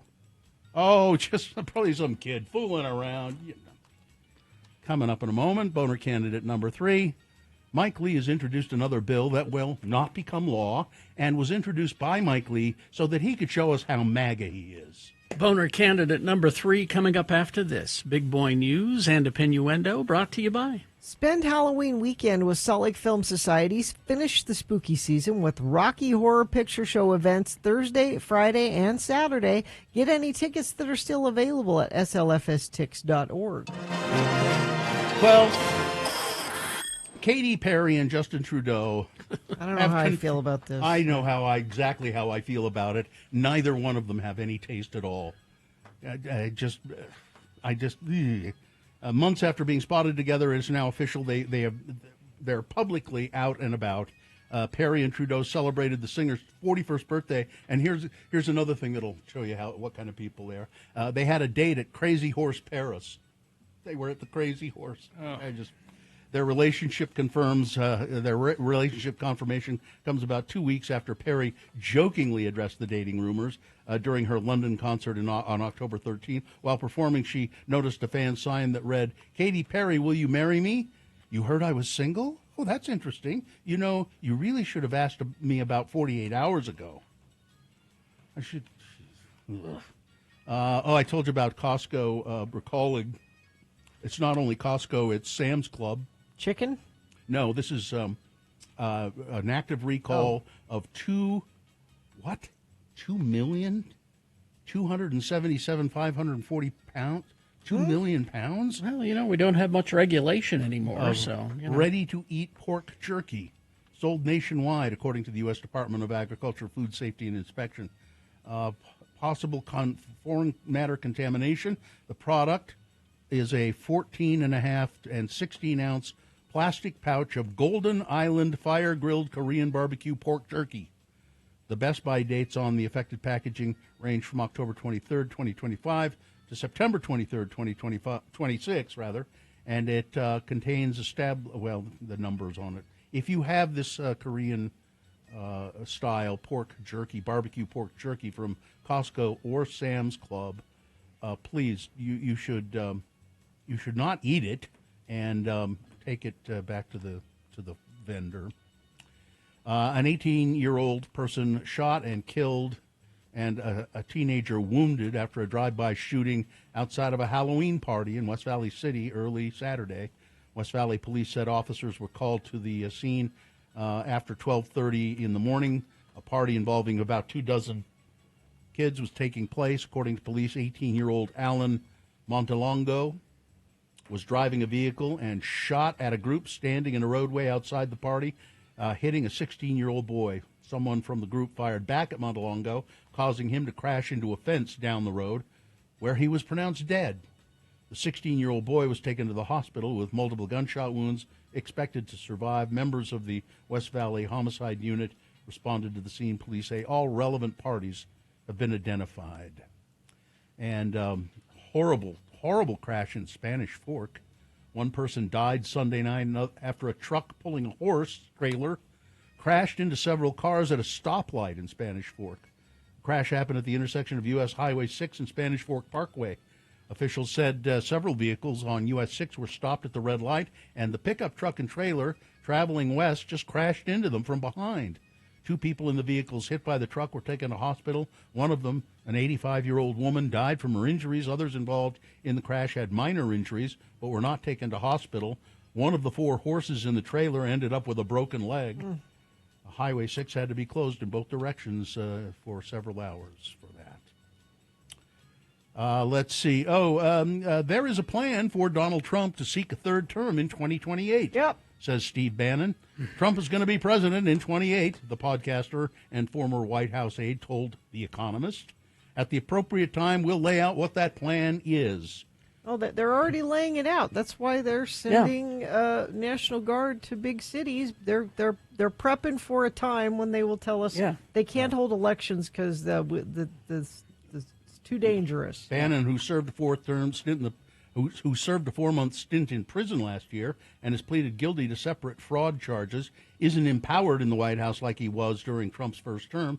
He indicated that there are many different alternatives for keeping his former boss in the presidency. At the appropriate time, we'll just lay out these plans, but there is a plan. So there are Trump 2028 hats. In the White House. Yeah, in the White House. The Trump Organization is I'm selling... sorry, excuse me. In what's left of the White House. Yes, thank you. The Trump Organization is selling these hats as the president keeps pushing the idea of running for an unconstitutional third term. So many people want me to do it. I mean, I've never had requests so strong as that, but it's something that, to the best of my knowledge, you're not allowed to do. Congressional Republicans have so far brushed off the comments about him serving a third term. Senate Majority Leader John Thune told reporters in March that Trump couldn't remain in the White House without a change in the Constitution. Well, there's a lot of things that begin with the sentence Trump can't, but he does anyway because there's no accountability. But, and I don't know if you have this, Bill, but in the Deseret News this morning, they did a poll of Utahns. What are you thinking on Trump's performance so far? 51% of Utahns say, "Yep, we love everything you're doing. Keep it up." What? I don't Go ahead. understand. Here's a great story.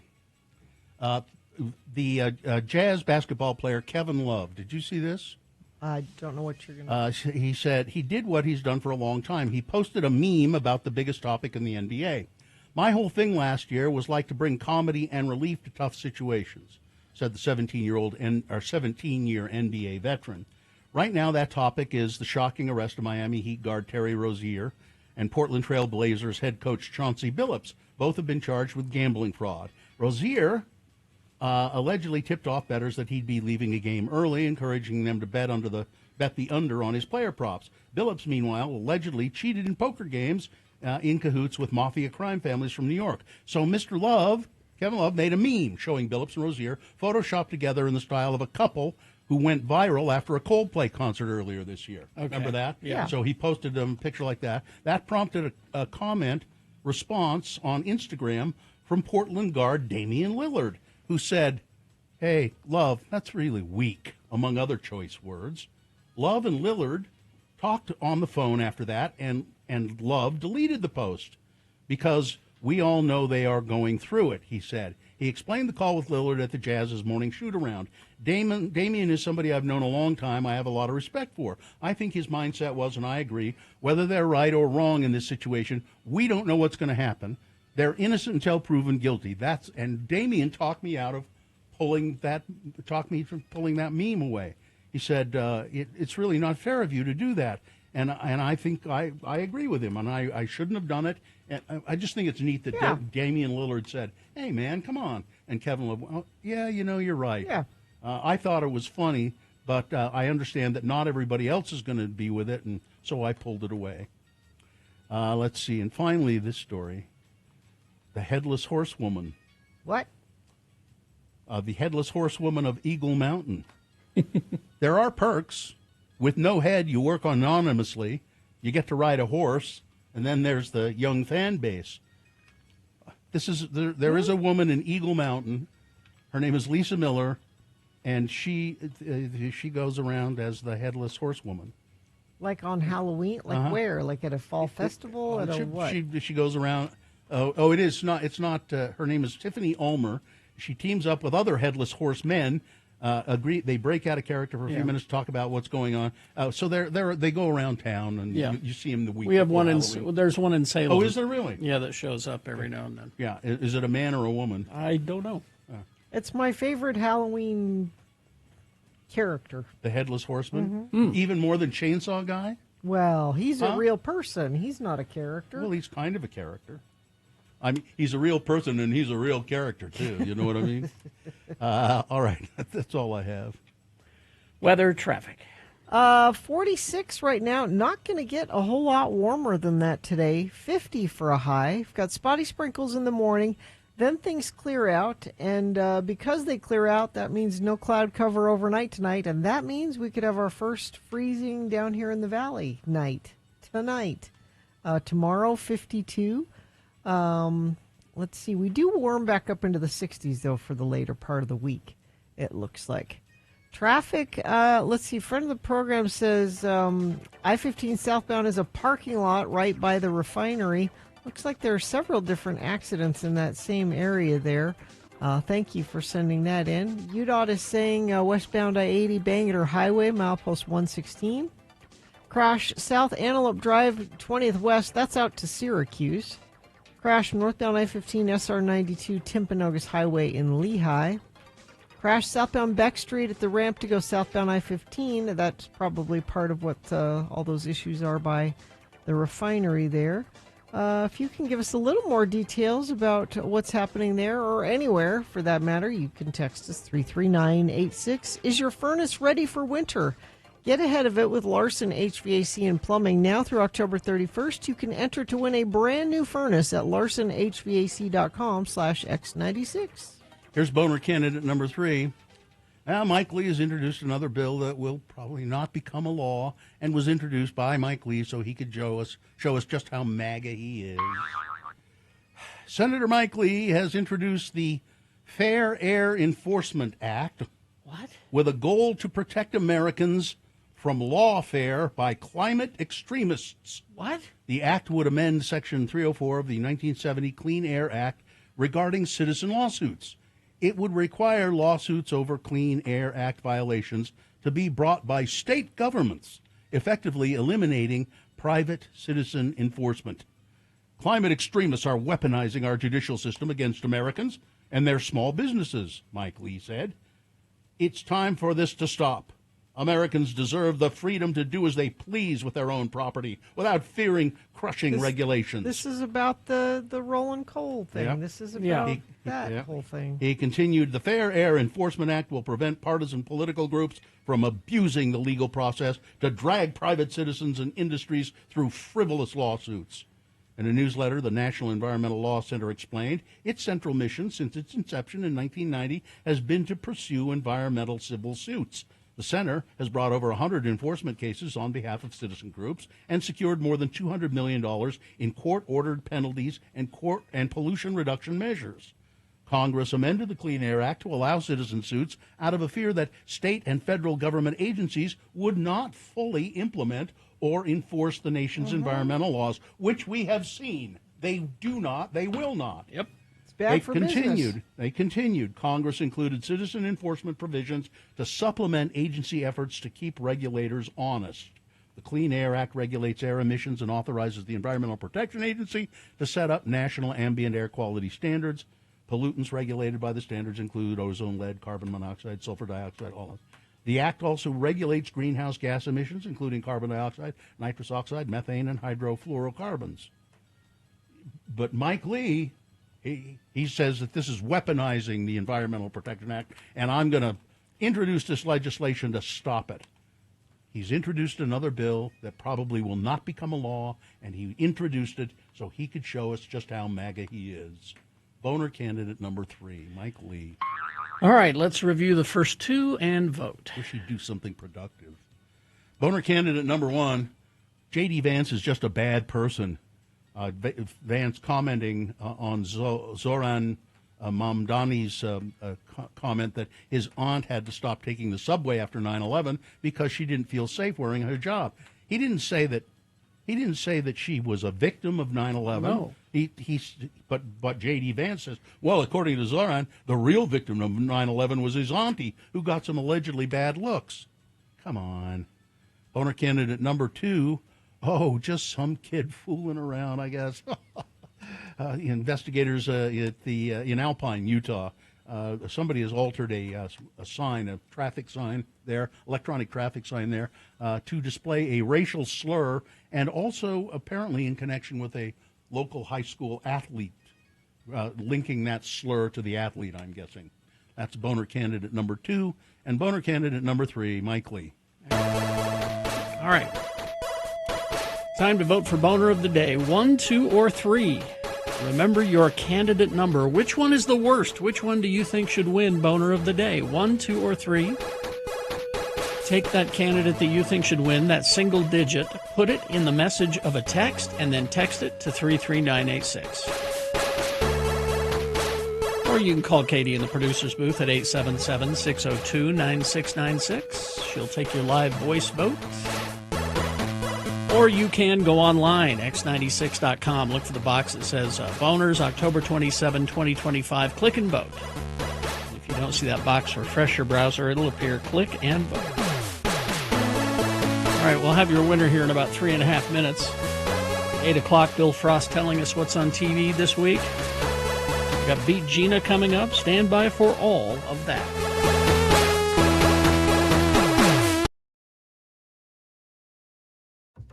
Well, Punk, let's get to the movie review, shall we? There we go. That's why nothing to spend in the summer in and out of health facilities, like 18 fingers of death. So, tell us who stars in this opus. Well, this is the only movie that's better than 17 Fingers of Death. Yeah. It stars James Liu. Oh, so this is a sequel then? Yeah. Yeah. He's Buford, the down-and-out action hero. James Liu, okay. Okay. And we got Maurice Patton. Yeah. He's Ronald Mack, the college student and wannabe director. Okay. Lisa Arturo. No. She's Sushi Q, the Honorable Fortune Cookie CEO. Okay. Pat Morita. Oh, well, there's a name I recognize. Arnold from Happy Days. So I know this movie's at least a year old, right? Exactly. Well, I noticed he's got lots of others that are in post-production. Oh, God. All right. He's the humble restaurateur. We got Lorenzo Lamas. Lorenzo Lamas, yeah. He's a Antonio Bandana, the singing martial artist. Okay. Oh. Robin Shue. It sounds like just a great movie. Oh, yeah. He's Jackie Chong. Yeah. And we got Charlie George Brown as Chuck Snorris. Chuck Snorris. Okay. Oh, God. And Kurt Graves as Steven Seafood. Okay. Tell us the plot of 18 Fingers of Death. Well, as far as I can tell, this guy starred in 803 of the finest action movies ever filmed, but he's come up with a script for what could be his breakout role. But when the producers back out and pull his funding, he's forced to pull out the "will work for Kung Fu for money" sign and sell his Kung Fu movie memorabilia in order to get enough money to make a movie in 1 week for the Sundance Film Festival. God. And they managed to get like about 90 minutes out of this? Yep. Jeez. Oh, 90 minutes. All right, have you got a scene from 18 Fingers of Death? Yeah, I thought I'd give you a little Pat Morita. Okay. Oh, good. Pat Morita. So here we go. Mr. Lee, listen, I've always been wanting to know, do you have Chinese Jews? Chinese Jews? Oh, very sorry today, so no Chinese Jews. We only have the apple Jews and the orange Jews. Oh, man. This is worse than I even dreamed. Yep. What are you giving this movie, Punk? I'm actually giving it 3.5 Prozac. What? It's the pills talking, Punk. It's the prednisone. I think it's the prednisone. For digging up guano, lining up to fight. You can only fight the good guy one at a time. That's you right. have to circle him. Yeah. Feathered hair, the drunken bastard, Bong Fu the series, a wicker basket beaten, bow tie in the kitchen, cowboy Fu, a fallen in love montage, an attack midget, and yes, learning to speak out of sync. Learning to speak out of sync. All right, and what junk food are you going to have while you watch this movie? I think you need to gather a few Lynn Wilson's meat and cheese burritos with extra cheese and onions. You can mix in the Durkin's French fried onions as you need. A nice meatball hero, some Rainbow Twizzlers, a bunch of Starburst, Reese's Pieces, a bag of Honorable Fortune cookies, and, yes, a nice cold canister of Lost Energy drink. All right, Punk. Wow, sounds lovely. For those of you that are lost. All right. 18 Fingers of Death. The movie that's better than 17 Fingers of Death.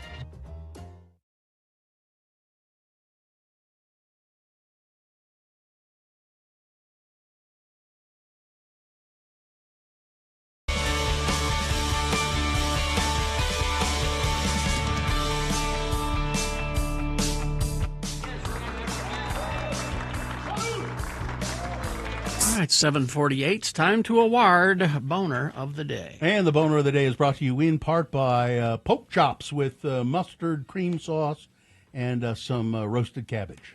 And Black Velvet Boutique offering fun, sexy gifts, adult toys, lingerie, expert advice. Black Velvet Boutique open 7 days a week, 595 South State Street in Clearfield. Well, it was close. Close. Now, Boner candidate number 2, just, some kid fooling around, racist messages on our signs. I mean, if it was an adult, maybe we should. That came in third with a good number of votes, 69 votes for number 2. So it was a battle between number 1, J.D. Vance, and number 2, Mike Lee. Who is the worst, really? Who's the most hated? Yeah. Well, in this case, by 2 votes. Only 2. They both got over 100 votes. But with only 2 votes, the winner, Boner candidate number 3, Mike Lee. Oh, Utah's own. We like to keep it local. That's your Boner of the Day for today, October 27, 2025. Now qualified to be Boner of the Week. And it has a good chance, too, I think. Yeah, very good chance. We interrupt this program to give you a bulletin just received from one of our naval units at sea. Oh, it's time for... Hello, sailor boy! I did get a bulletin from my son, my sailor son Festus. How did he send that bulletin? On WhatsApp. So it's a text message. I said, Sailor son Festus, what's going on in the middle of the ocean where you are stationed? And he said, well, we just celebrated Pickle Night. Pickle Night?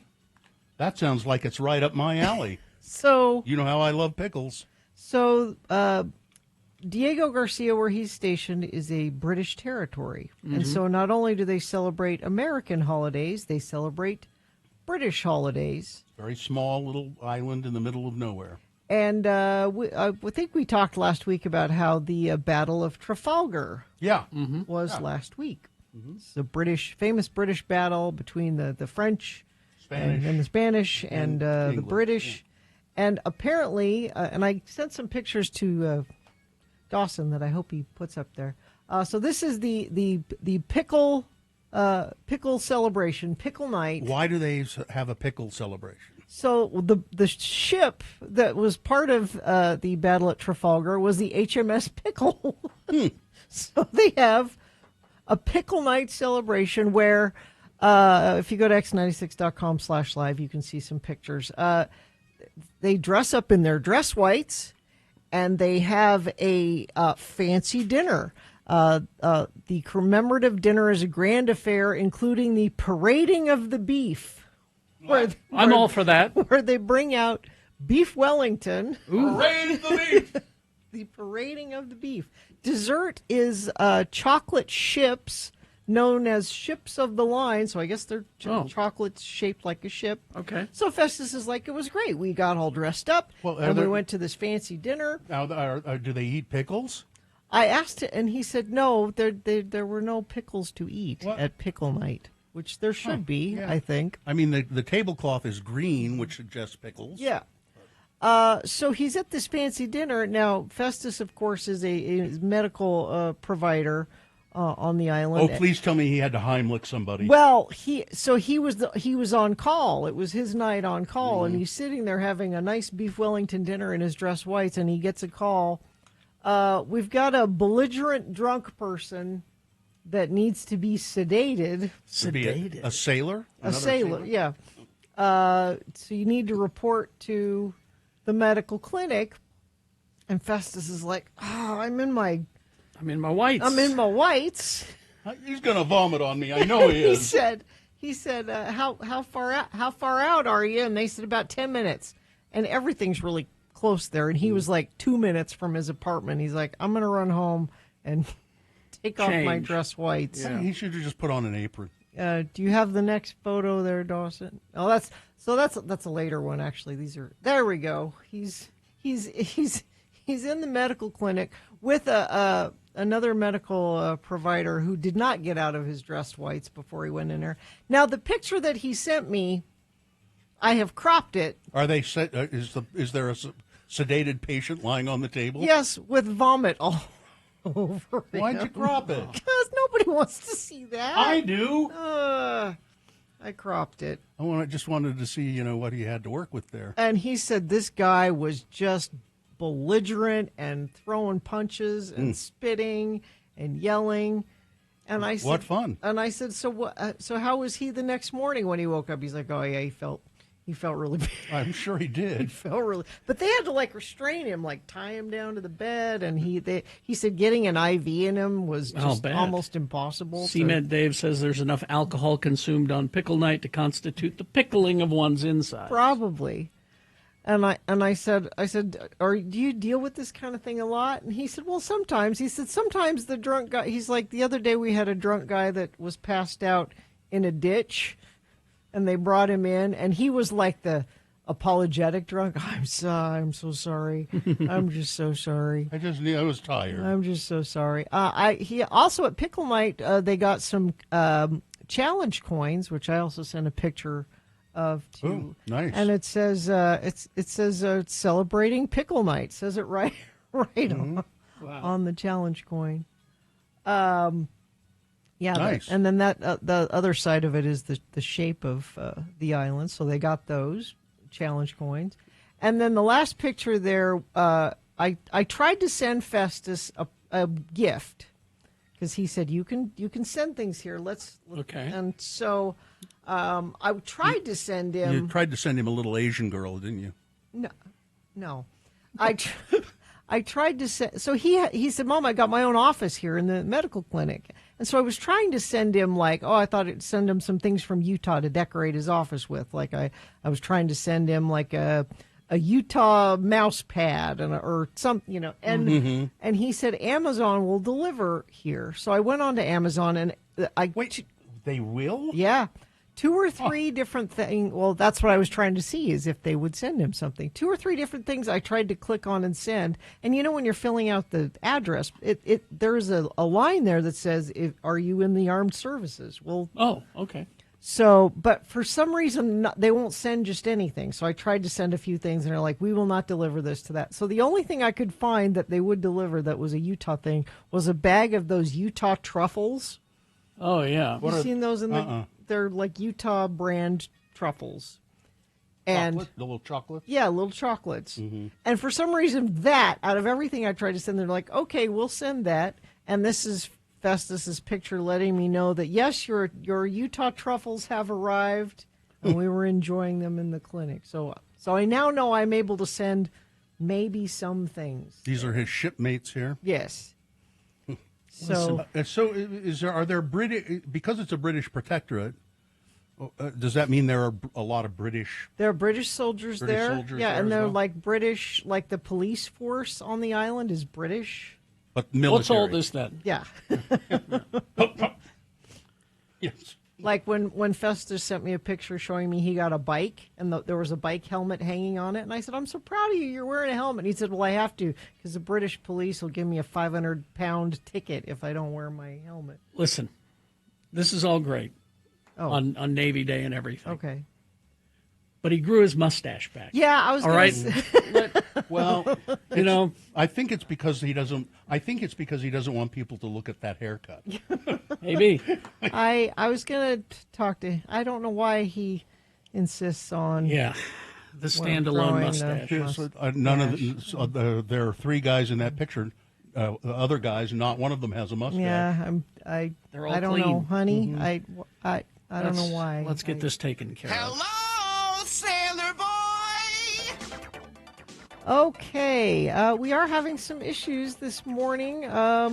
Lots of 4 different incidents around the refinery, it looks like. I'm not sure if they're related or just separate in the same area, but heard from friends of the program dealing with those. Southbound I-15 at the 215 North interchange. Crash, northbound Bangor Highway 98 South in South Jordan. Southbound I-15 5th South in Bountiful. Westbound I-80 milepost 116, that's east of Bangor Highway in Salt Lake.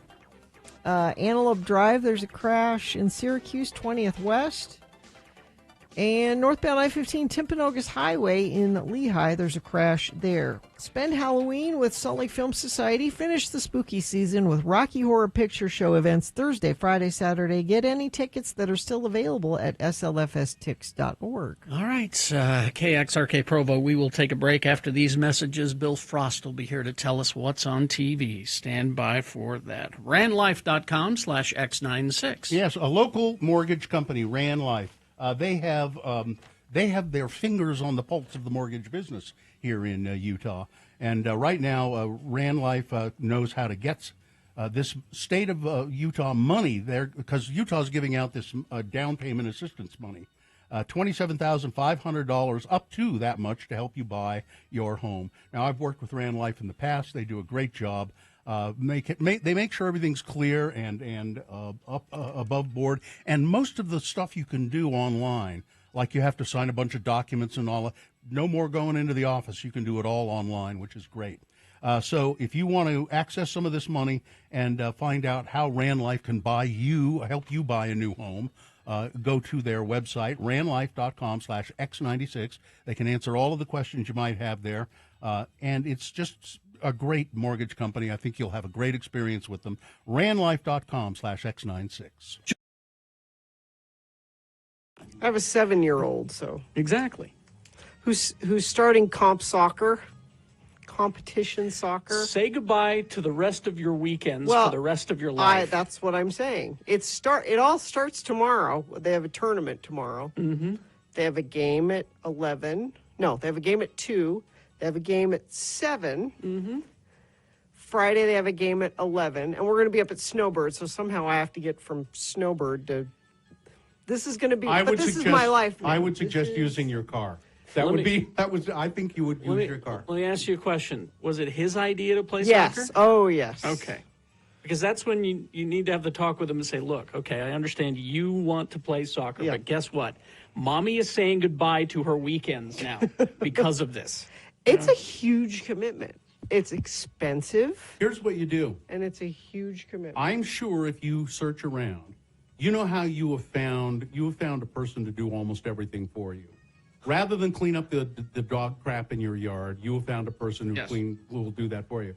Rather than deal with the lice problem yourself, you found the lice lady. Yeah. I'll bet you anything there is a person out there who will go to the soccer games for you. But I like to go to Then quit bitching about it. No, I'm just saying it begins, and Carrie's absolutely right. Yeah. It is This isn't just you playing soccer here. You need to know this, kid. This is about me taking you, transporting you, and the other two, And it starts small when, they're 7, but pretty soon it's out of state tournaments. Yeah. Multiple times a year. Mm-hmm.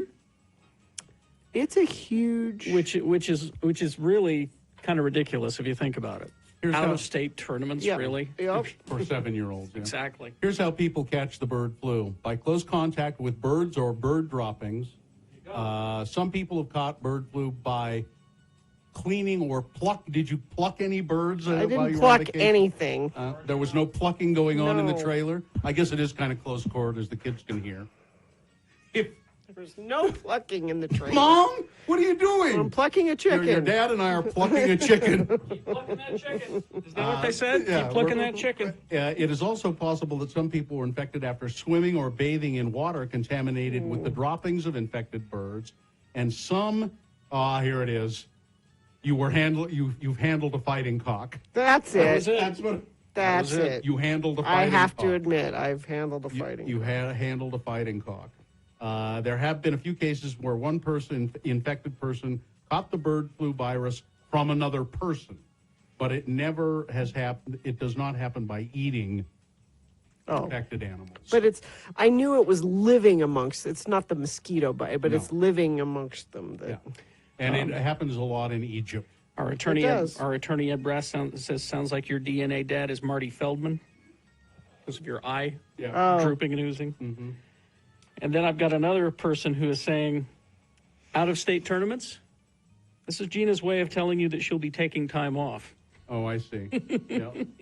Not yet. This is her way of telling us This one now. is just here. And then it'll get announced on a Thursday. Yeah. You Oh, know? by the way, I'll be gone tomorrow. Yeah. Yep. Because And then she'll say, I told you that this would happen. because her husband can't possibly take the time off to go to the out-of-state tournament. No. But you can.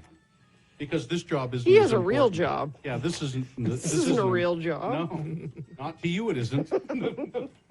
And certainly the way we treat Why you. should it be? No, we're going to create a rent-a-mom business. I think this is a great idea Yeah. here.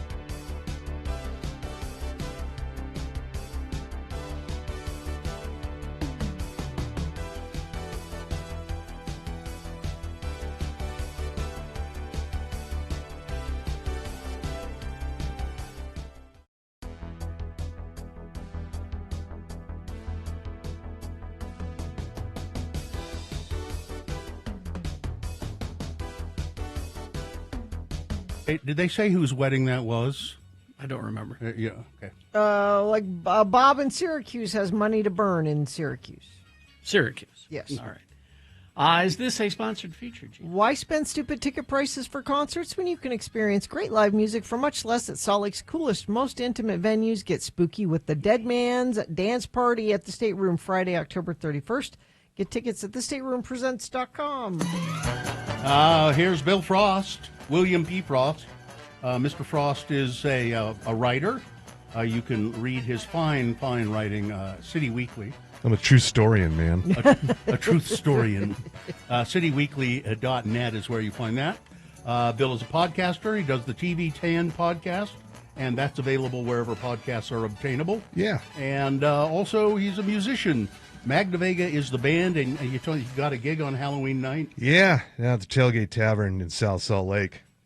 Now, you better hurry because apparently there's only room for 100 people or something like that. About 88. Really. 88 people. Yeah.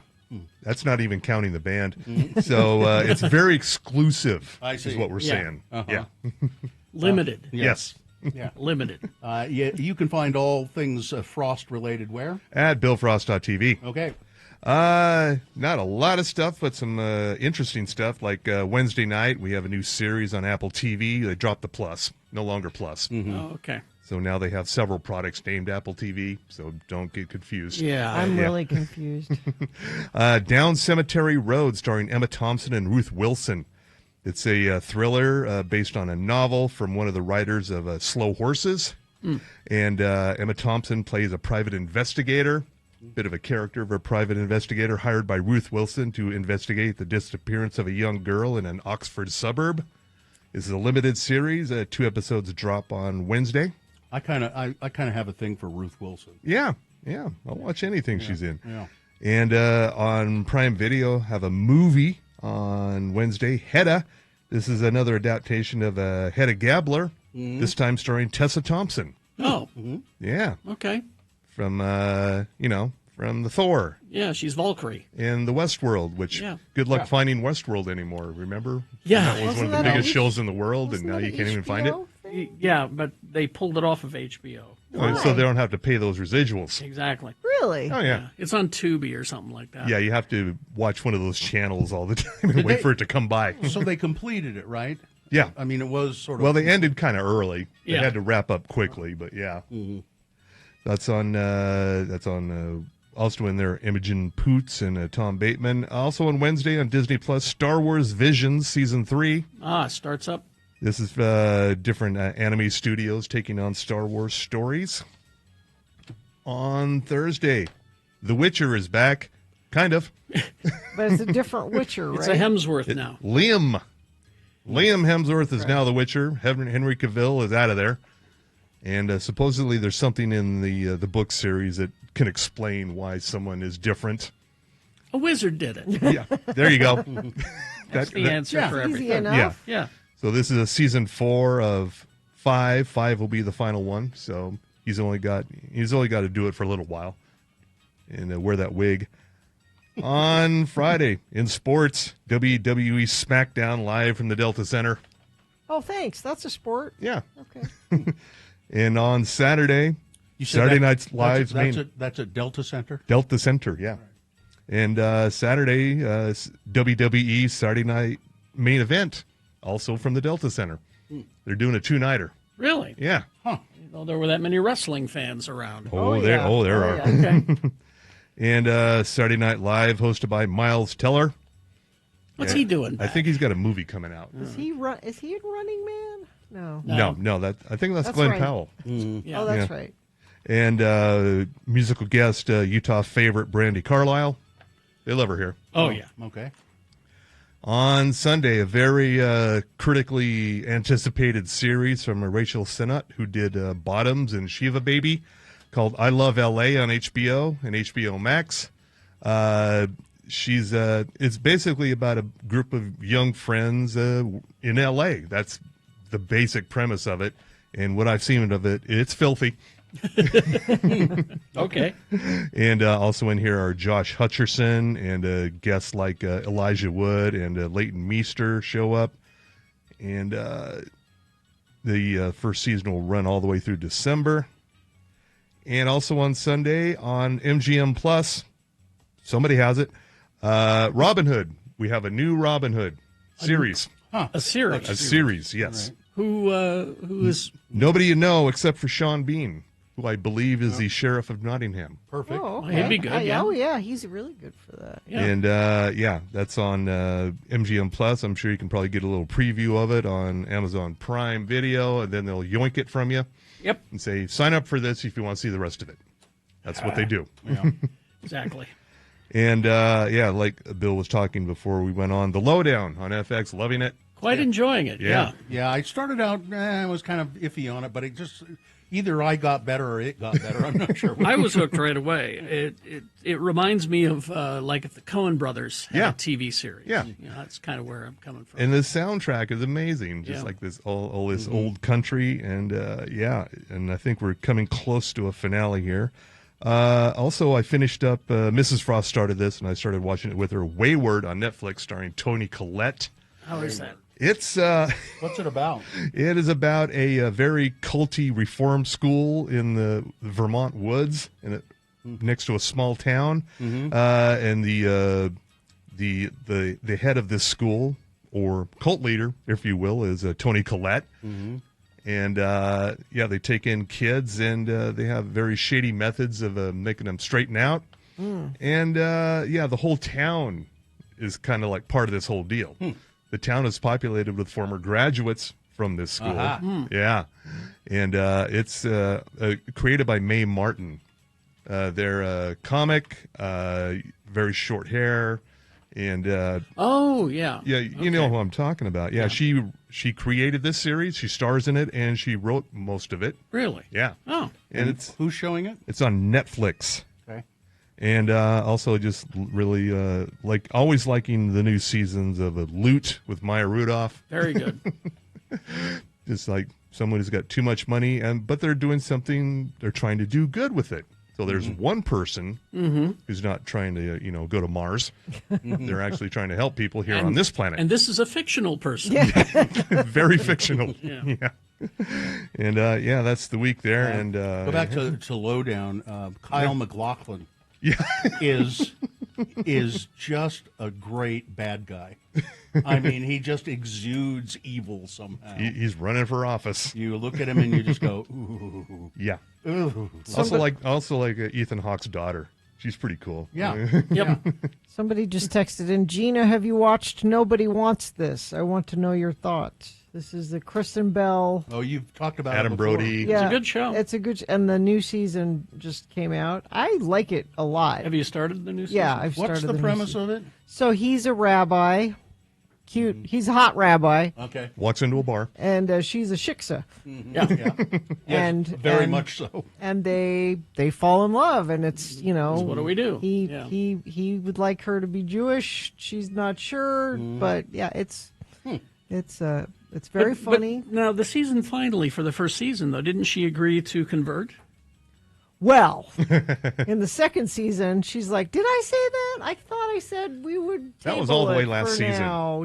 I could have swore she was pretty serious about it. I mean, the next season starts with them kind of. He's like, "Oh, I thought you said yeah," and she's like, "Well, I said maybe." I said her seriousness was dependent on whether they got a second season. I guess. Yeah. Also, it's good. I like. Also, when there's a Justine Lupe from Succession, Connor's wife. Yep.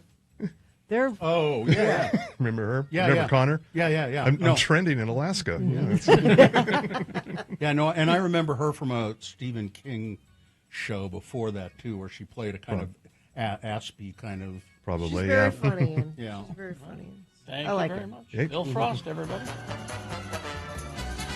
BillFrost.tv is where you will find Frost stuff. Yes. Traffic, Gina. Okay, crash southbound I-15 at the 215 North Interchange in North Salt Lake. Crash northbound I-15 at milepost 289.2. I hate you, UDOT, for not giving me a cross street, so I hope you know where 289.2 is, because I don't. Crash northbound Bangor Highway 98 South C, just like that. That tells me where it is. Yeah. Do more of that, please, UDOT. And actually, if you could help me out, friends of the program, if you're stuck somewhere and you want to let other friends know, 33986 is where you do that. All right. Thank you very much. We will take a break, play a song. Right after that song, it's Beat Gina time. Easy to play, easy to win the prize. It's multiple choice pop culture trivia. What is the prize that we have today? Oh, it's tickets to see Garbage at the Complex on October 29th. It's their final American headline tour. They're threatening to not tour anymore. This might be your last chance to see Garbage. 877-602-9696. Call and play Beat Gina, and you will win those tickets. 877-602-9696. Did you know you could...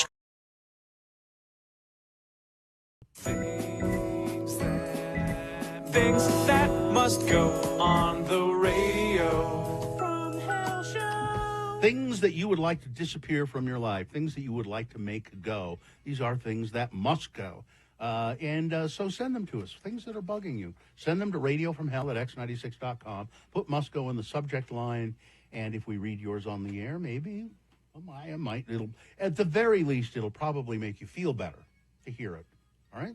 It'll make you feel better just to send it off, I think. Mm-hmm. All right? I'll go first today. Let's see. I got one of my own. Reporters on the radio who ask questions like this. The Democratic Convention is underway, and they're talking to a reporter who's there, local anchor talking to a reporter. The Democratic Convention is underway. What's the mood been like? And then Michelle and Barack Obama will speak tonight. What can we expect to hear? The laziest questions on the planet. They really are. Jeez, give it some thought, will you, lady? I want to know, what kind of snacks do they have back there in the green room before they come out to talk? Those are the questions I want to answer. This one says, hello, you can say my name if you want. All right, Jill. What must go is this month of debt. Fridge, AC, and dryer went out. Had to be replaced. Dog got in a fight, hurt his back. Other dog had a gland infection. $2,000 on vet visits so far. 2 more to go. Daughter's car stopped working. $700 to fix. Please make this stop. It does seem like it happens that way. Yeah, one thing after the other. This one says, please don't use my name. What must go is how expensive the retainer is for a divorce lawyer. Wow. I don't have $5,000 up front. My soon-to-be ex spent our entire life savings behind my back, hence one of the many reasons we are getting divorced. I just want to be free. Thanks for letting me listen. And then finally, this one. This one says, good morning. My things that must go are the double arch, a.k.a. the toilet bowl at Lake Powell collapsing. I never got to see it in person. Carrie having to explain Steve Martin at 6:26 in the morning. You weren't here. There are young people listening. Young people who didn't understand Steve Martin. Being delayed in my preparations for Burning Man due to injury. Salt Lake City taking bus tours for pastries and donuts. And my sister using my email to get coupons for cosmetics and diapers. My inbox is already crowded. Thanks for letting me listen, Tony. All right. Carrie? All right. A few from the foot of Mount Doom. Your home? Yes. Needing both hands to squeeze the last bit of product out of the tube. So every time you try to get the last bit with your finger that oozes out, it goes back up into the tube because you need both hands to keep the product squeezed out. We go to a grocery store and we buy our bread from their bakery. And it's not sliced. And so they ask you, slice it. And then they have the wood the sizes. And they're little chunks of wood that give you an idea of thickness. Well, the problem is that the fake wood bread sizes that show you how thick the bread, a lot of them are missing. And you have to guess how thick the slices will be. So you Somebody's stealing those? They're walking off with them or something, I don't know. So you have to spend 3 weeks trying to figure out the right size that you want the sourdough loaf cut. These are horrible problems. These are terrible problems to have. And Hudson staring over at the window like he sees someone or something. He won't settle. It's ghosts. I know you don't believe in them, but it's ghosts. It's not. Also, my ex-brother-in-law posting sexist, misogynistic posts about Kamala Harris on Facebook. Hello, you have 2 mixed-race daughters, and one of them is on Facebook. That's how they see and hear what you think of what a woman's place is. Do better, Mark. All right. Let's see. This one from, I just have this to go for now. My neighbors who have put up their Lyman for Governor signs back up. After the primary election, they took them down. Then Lyman disputed the results, wouldn't take the L, refused to concede. All of a sudden, signs are back. So I so badly want to add to the sign, Lyman lost, boo-hoo, get over it. This one from Zane. Carrie, Bill, and Gina asking all of us for must-goes. Must go? Send them must go. Yeah. All right. I got my ears cleaned out, and the doctor shows me what he got. Yeah. I don't want to look, but thanks for asking me first. Walking into a room and forgetting why or what I was doing. something about my phone, maybe? Was it the app I wanted? I don't know. I play this game until I remember. The AC doesn't work in my car, and when it's time to go home after work, I get a nice heat from the sun beaming down on me as well. Mm-hmm. And cancer. My father-in-law passed away this past Monday night from cancer. Oh, sorry. And let's see, this one from Cardboard Chris. Instructions for things that need no instructions. Okay. I bought some Target brand string cheese. And these instructions were on the back. Okay. How to make a wrap and roll. Okay. What you need, cheese stick, Okay. deli meat. Okay. How to make it, wrap the slice of deli meat around the cheese stick and roll up. Wait a minute. Slow down. Wait, I can't quite picture that. I know Is they're there just, a diagram? I know they're just filling up space on the packaging, but at least put some effort into it. Gina. One of mine. I'm really happy y'all are flossing. Yeah. That's great. Mm-hmm. But I am tired of seeing the plastic little flossers, You mean the little sticks? the little sticks. Oh. People just drop them on the ground everywhere. Like Everywhere? Yes, I see them like in parking lots, on the sidewalk. Like they're made of some, biodegradable something that's going to disappear. I think you're hallucinating. No, they're everywhere. Okay. This from, please don't use my name. I work at a charter school where uniforms are required. Mm-hmm. Here are my must-goes. Students, don't act all brand new when you've been coming to this school for more than a year. You know what's required and expected. And parents, don't act surprised when you get a phone call that your kid isn't wearing the uniform properly. And don't argue about what you think it should be. And remember, if it's a private school, they can legally beat you. Parents, parent your children at home. We do what we can at school, but we're not your free babysitters. Yes. And our administration, please recognize how much work we're doing and show us some appreciation. We don't need a pat on the back every day, but chastising daily is not necessary. We're dealing with these kids one-on-one. Patience, please. Mm-hmm. Let's see. This is, please don't use my name. Driver who stopped next to red curbs on parking lots. It's red for a reason. Pull into a parking spot. People who say my tax dollars pay your salary to people who work in the government, public safety, or education. The worst. And lastly, administrators who don't really understand what their frontline people have to do day in, day out, and hand them projects without instructions and unreasonable completion times. Thank you, Lords. Finally, this from Mike in Nashville. Sick kids must go, or rather sickness in kids must go. My youngest has an ear infection. My middle child has strep throat. On the other hand, bubblegum flavored antibiotic is the yes. Mm-hmm. Thank the good Lord for that. Yeah, your insurance won't pay for it. Thanks for letting me listen. Things that must go on the radio. From Hell Show.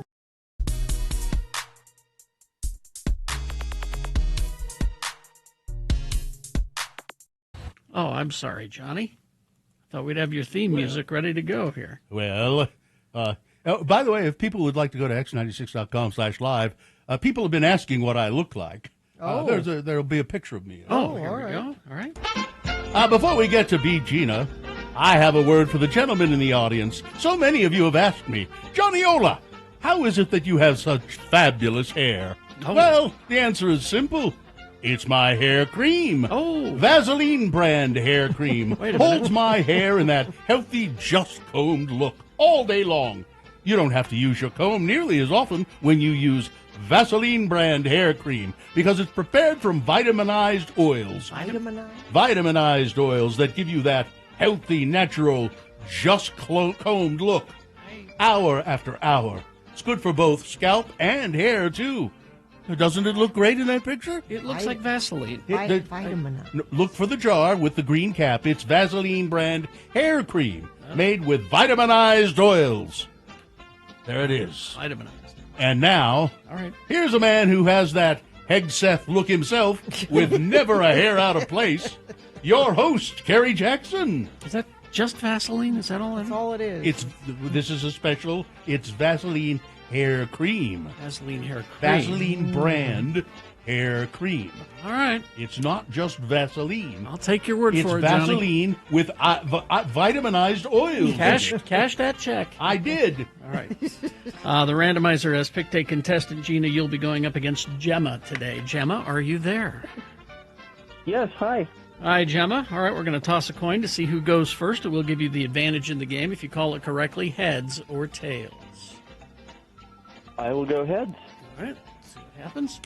It is tails. Terribly sorry. Gemma, you're going to have to work for these garbage tickets. They're coming to the complex October 29th for their final North American headline tour. All right, let's see. Ooh. Because you lost the coin toss, Gemma, that means Gina goes first.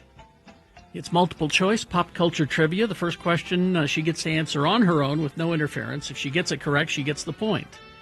If not, I hope you were paying attention, Gemma, because I will ask you to answer the question correctly. Stealing Gina's point away. We'll go back and forth till one of you gets 3 points. All right, first question. We got a couple of leftover Scooby-Doo trivia. Okay. Okay. Thank you. First question. Gina, in which movie does the gang go to space? Okay. Is it 1, Scooby-Doo, Moon Monster Madness? Mm-hmm. Is it 2, Scooby-Doo, Houston, We Have a Monster? Is it 3, Scooby-Doo, In Space, No One Can Hear You Eat Your Scooby Snacks? True. Or 4, Scooby-Doo, Shaggy's Acid-Fueled Trip Through Time and Space? I think I saw that one. I'm going to go with number 1. Monster Madness is correct.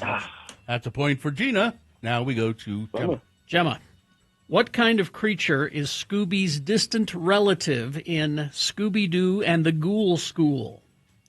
What kind of creature is Scooby's distant relative? Is it 1, Aunt Olivia the cat creature? Is it 2, a dragon named Matches? Is it 3, Old Weird Harold? Or 4, the beast from 20,000 Fathoms?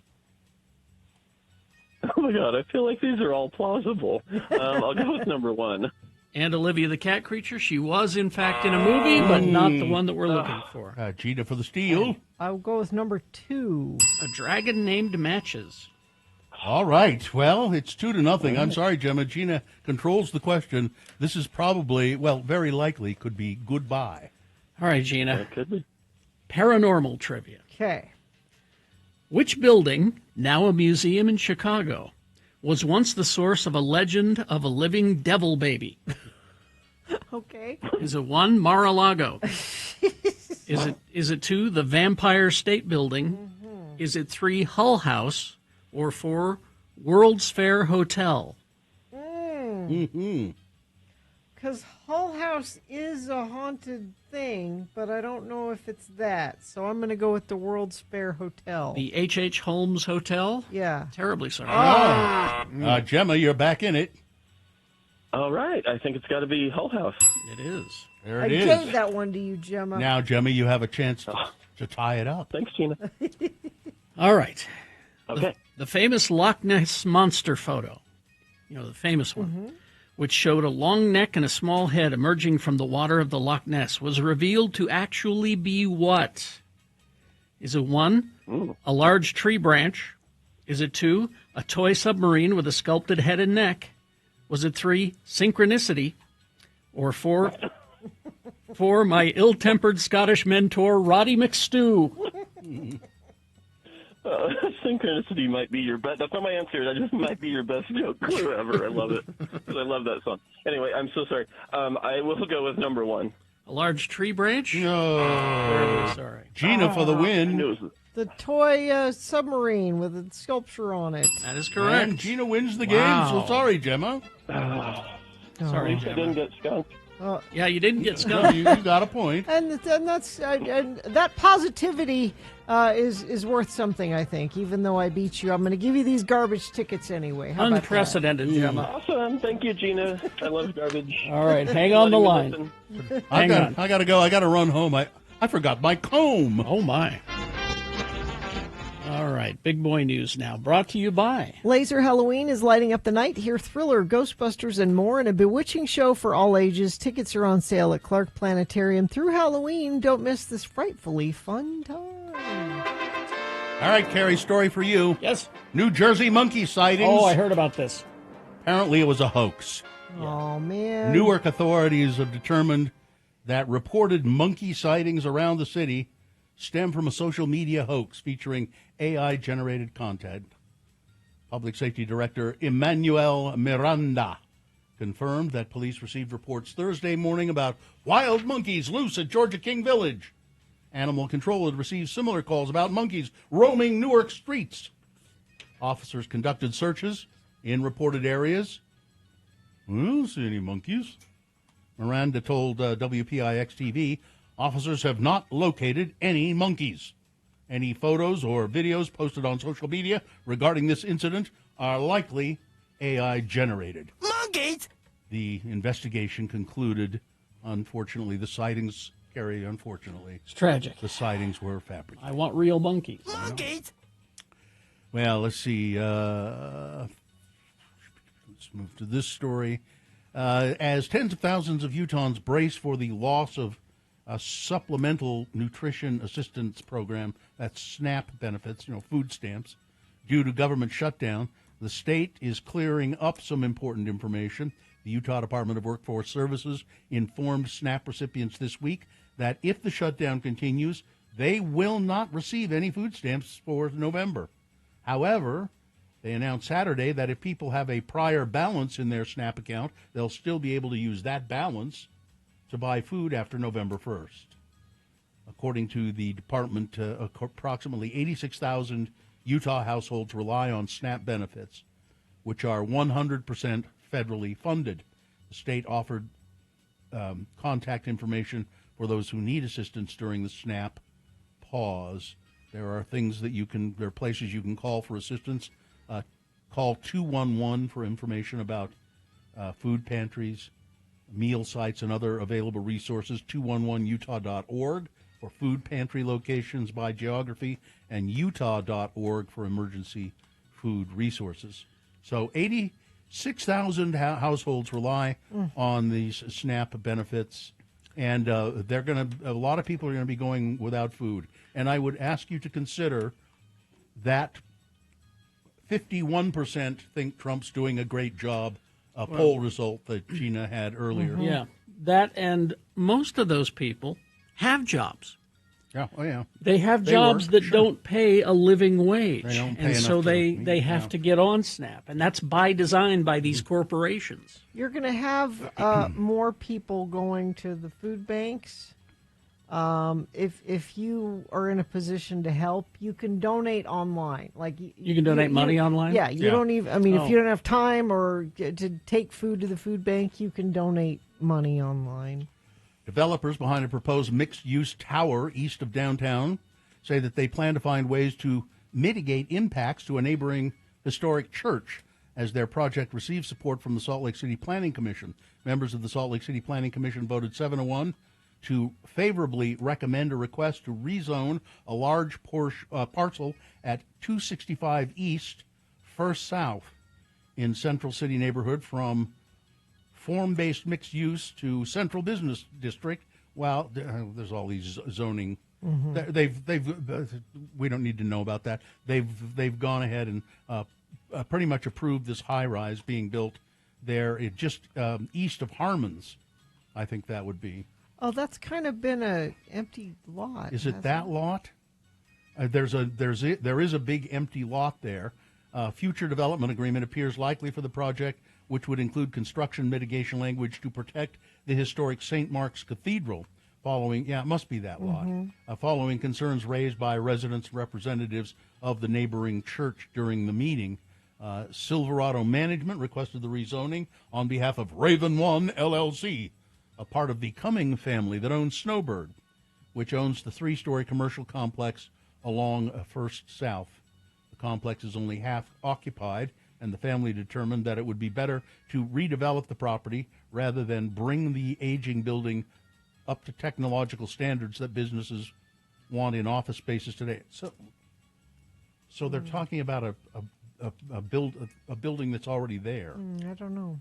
I can't quite picture where this is. Give me the address again. It's let's see, 265 East, First South.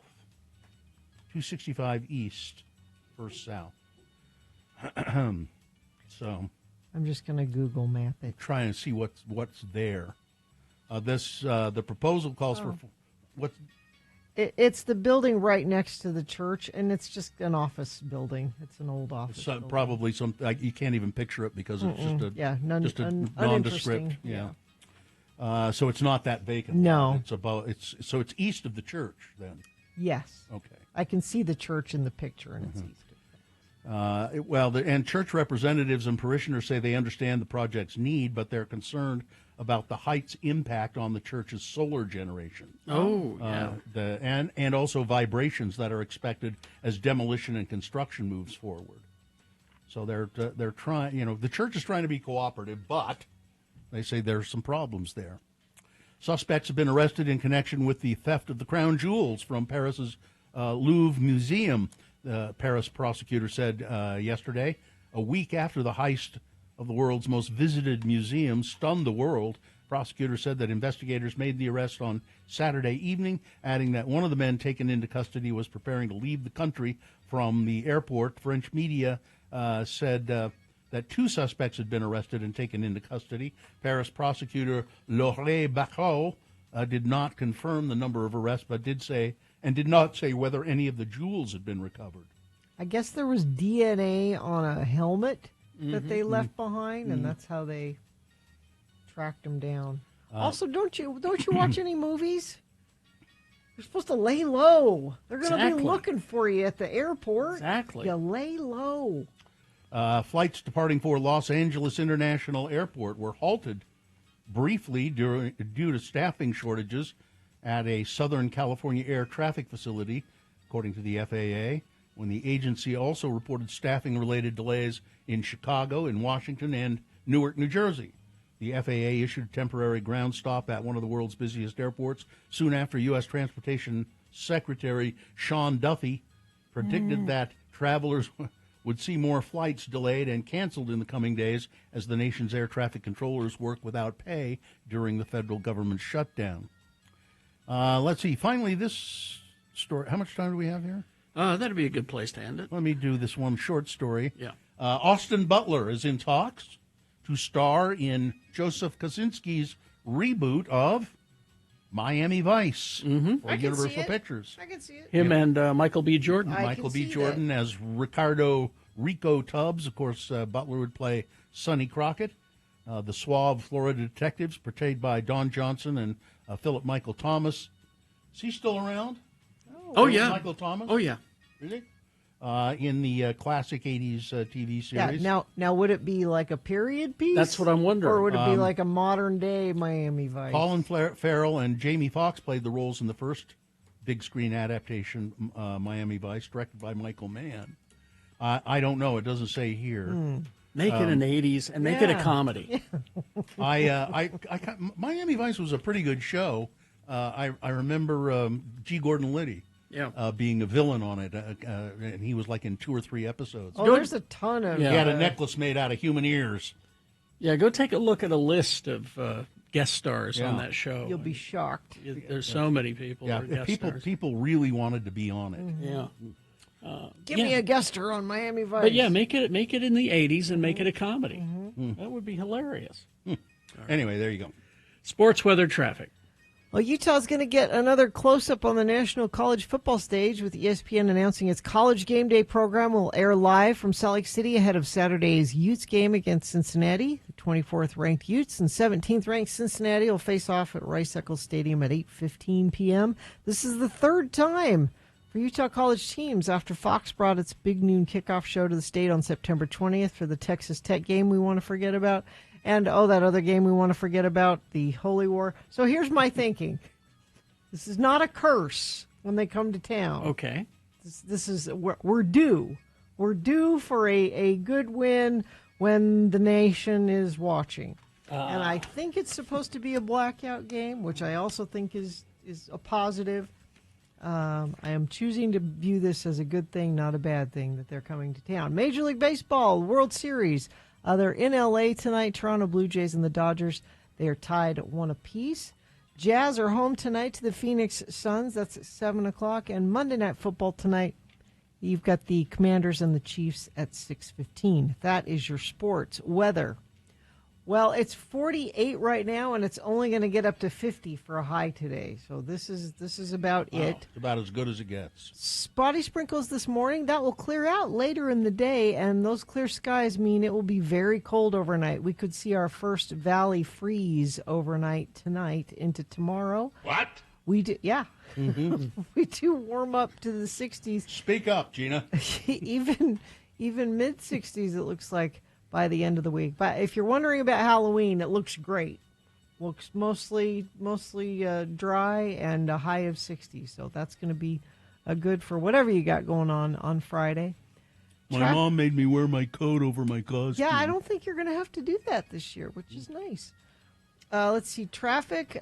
Southbound I-15 Parish Lane in Centerville. 2 left lanes are blocked. Crash from northbound I-15 154 south in Draper. Crash southbound I-15 at the I-215 North interchange in Davis County. And let's see, crash from northbound Bangor Highway 98 south in South Jordan.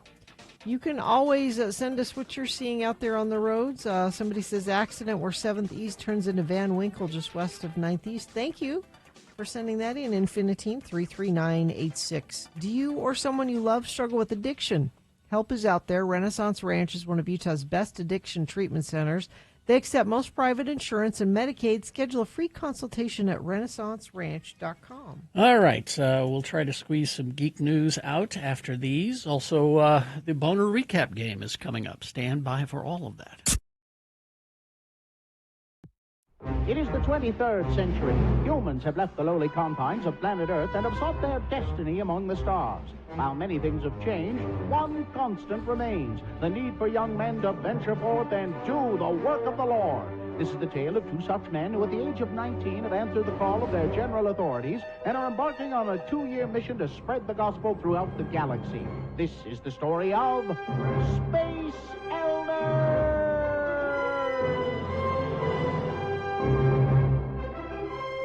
Once again, we join our missionaries as they orbit a small planet. Hey, Lehigh, my sensors are picking up a distress signal from a small craft on the surface. Yeah, I see it. Well, there's nothing else in this sector for parsecs. You know, we better land and see if they need some help. Well, according to my tricorder, it should be right over there. Oh, yep, there it is. Well, that's odd. What? Well, it's just not often you find a spaceship made out of cardboard and held together with masking tape, staples, and paper clips. Well, it's a good thing we came along. I'll bet they need our help. Oh, looky there. It's a guy in a spacesuit. Excuse me, sir. Halt! Identify yourselves. Hi, I'm Elder Christiansen, and this is Elder Jensen. Hi. Elders, sounds important. I'm Buzz Lightyear. Yeah, well, you know, we represent the Church of Jesus Christ of Latter-day Saints. You know, the Mormons. Mormons? And we was wondering if we could offer you some assistance. Yeah, it looks like your craft could use some work. Why don't you let me take a look at that, huh? Get back! Oh, look out, Butch. He's got a... looks like a little blinking red light on his wrist. I have got to get someone at Space Command to look at this thing. Hey, where are you headed, Buzz? To infinity and beyond. Ooh, sounds like fun.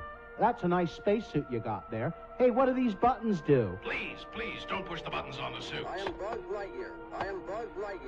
I come in peace. Buzz Lightyear to the rescue. Wow. I told you not to press the buttons on the suit. Oh, hey, that's cool. And this one... Wow, wings! Yeah, I can fly. Will you leave the suit alone? Well, looks like your ship is all ready to go. All you needed was a little duct tape to hold the vertical stabilizers in place. I am forever in your debt. Hey, listen, you want me to take a look at that little blinking red light laser device while we're here? No, your companion has done enough fiddling with my equipment for one day. Well, would you be interested in learning more about the teachings of our prophet, Joseph Smith? Not today. It takes a long time to get to infinity and then more to go beyond. I'd better get going. Nice meeting you. Well, bye, Buzz. Bye. Will Butch and Lehigh ever get anyone to listen to the first discussion? Will Buzz Lightyear make it to infinity, let alone beyond? Will Butch's duct tape repair job hold Buzz's ship together? Tune in next time to hear Lehigh say, "Oh, it's a shame we couldn't convince him to convert." Well, I doubt that action figure toys could count as converts, and I don't think action figures can hold the priesthood. Besides, I'd have to reprogram his voice chip in order to allow him to give the opening prayer. On the next lead-shaving episode of Space Elders!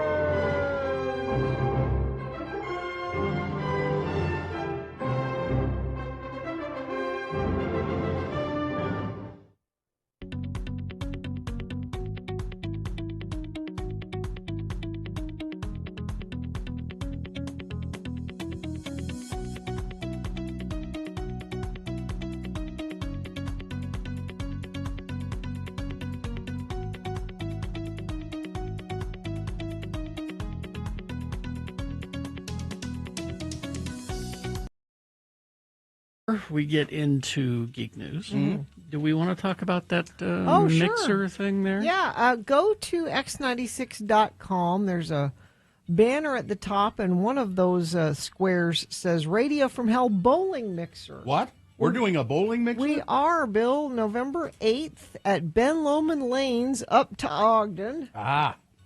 It says join Radio from Hell for our annual Friends of the Program Bowling Mixer, Saturday, November 8th, 2 p.m. to 4 p.m. Come throw some gutter balls with, well, I expect more than that from you. We have 10 lanes reserved for our party. Now, if you want to be part of this, you have to call Ben Lomond Lanes and say, I want to be part of the Radio from Hell mixer on November 8th. Their phone number is 801-399-4464 and mention Radio from Hell to reserve your lane now. It's just $10 a person for 2 games with shoes included. Well, of that's course. a deal. Yeah. You can look at Ben Lomond Lane's Facebook page for more information, but again, you have to call 801-399-4464 and be part of our mixer. All right. Oh. Also, if you can enter to win, we're doing a giveaway. Yes. For an entry that is available at x96.com. But just sign up. It's only $10 a person. Yeah. So sign up. Come on up. Go bowling. All right. Geek News brought to you by Cabin Fever, locally owned and operated since 1982, located in the heart of Trolley Square. It's Cabin Fever, so much more than a card store.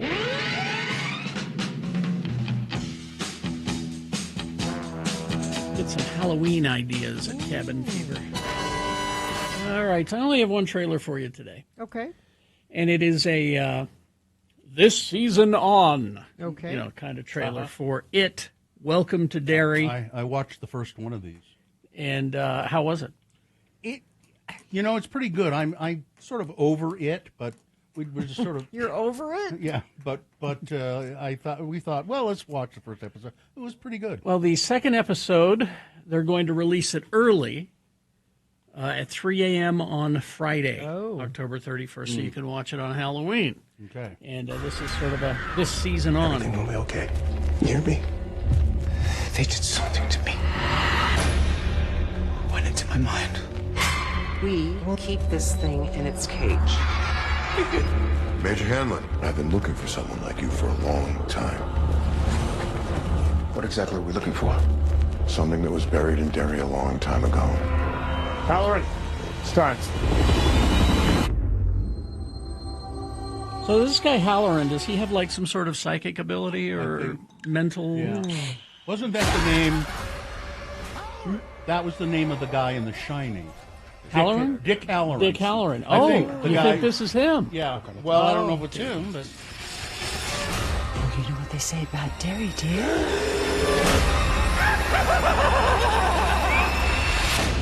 No one who dies here ever really dies. Well, that's foreboding.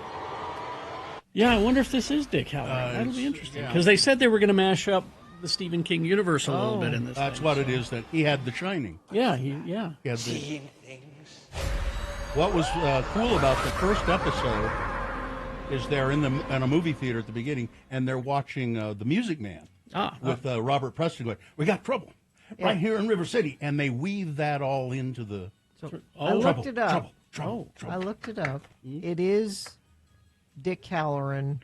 It's from The Shining. From The Shining. Oh, wow. And so it's like young Scatman Crothers. Young Scatman Crothers. Well, except in the movie, they killed Dick Halloran. In the book, that's in The Shining. Yeah, he lives. Yeah. All right. Stranger Things from Netflix. There was a lot of back and forth about whether the series finally will be in theaters. You know, the head of Netflix kept saying, well, no, people want it on TV. They don't want to go see it in theaters. Well, the Duffer Brothers said, no, people want to see it in theaters as well. They can do both. We can do both. Just like K-pop Demon Hunters, we can put both on, the Netflix and in the theaters. So starting December 31st, 350 theaters will get the series finally to Stranger Things. Let's see. Now, here's a couple of comic books that are being adapted into TV series and movies. The first one is called Black Hole.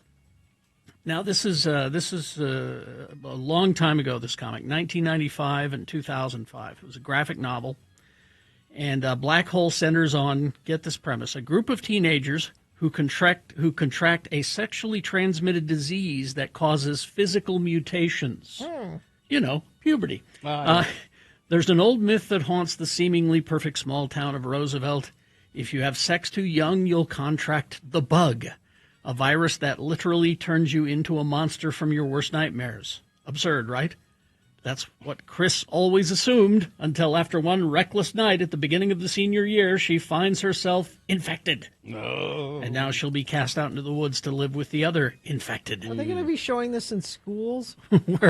where a chilling new threat emerges, a serial killer who's hunting them all one by one. I think they're going to show this in schools. So this is Netflix has got straight to series on this project. It's from Charles Burns did the comic Black Hole, and Jane Schoenbrunn, who did I Saw the TV Glow, will adapt the story. Now here's another one, another comic book. Okay. Something is Killing the Children. Uh-oh. It was a big bidding war. Blumhouse won, of course. Is it the measles?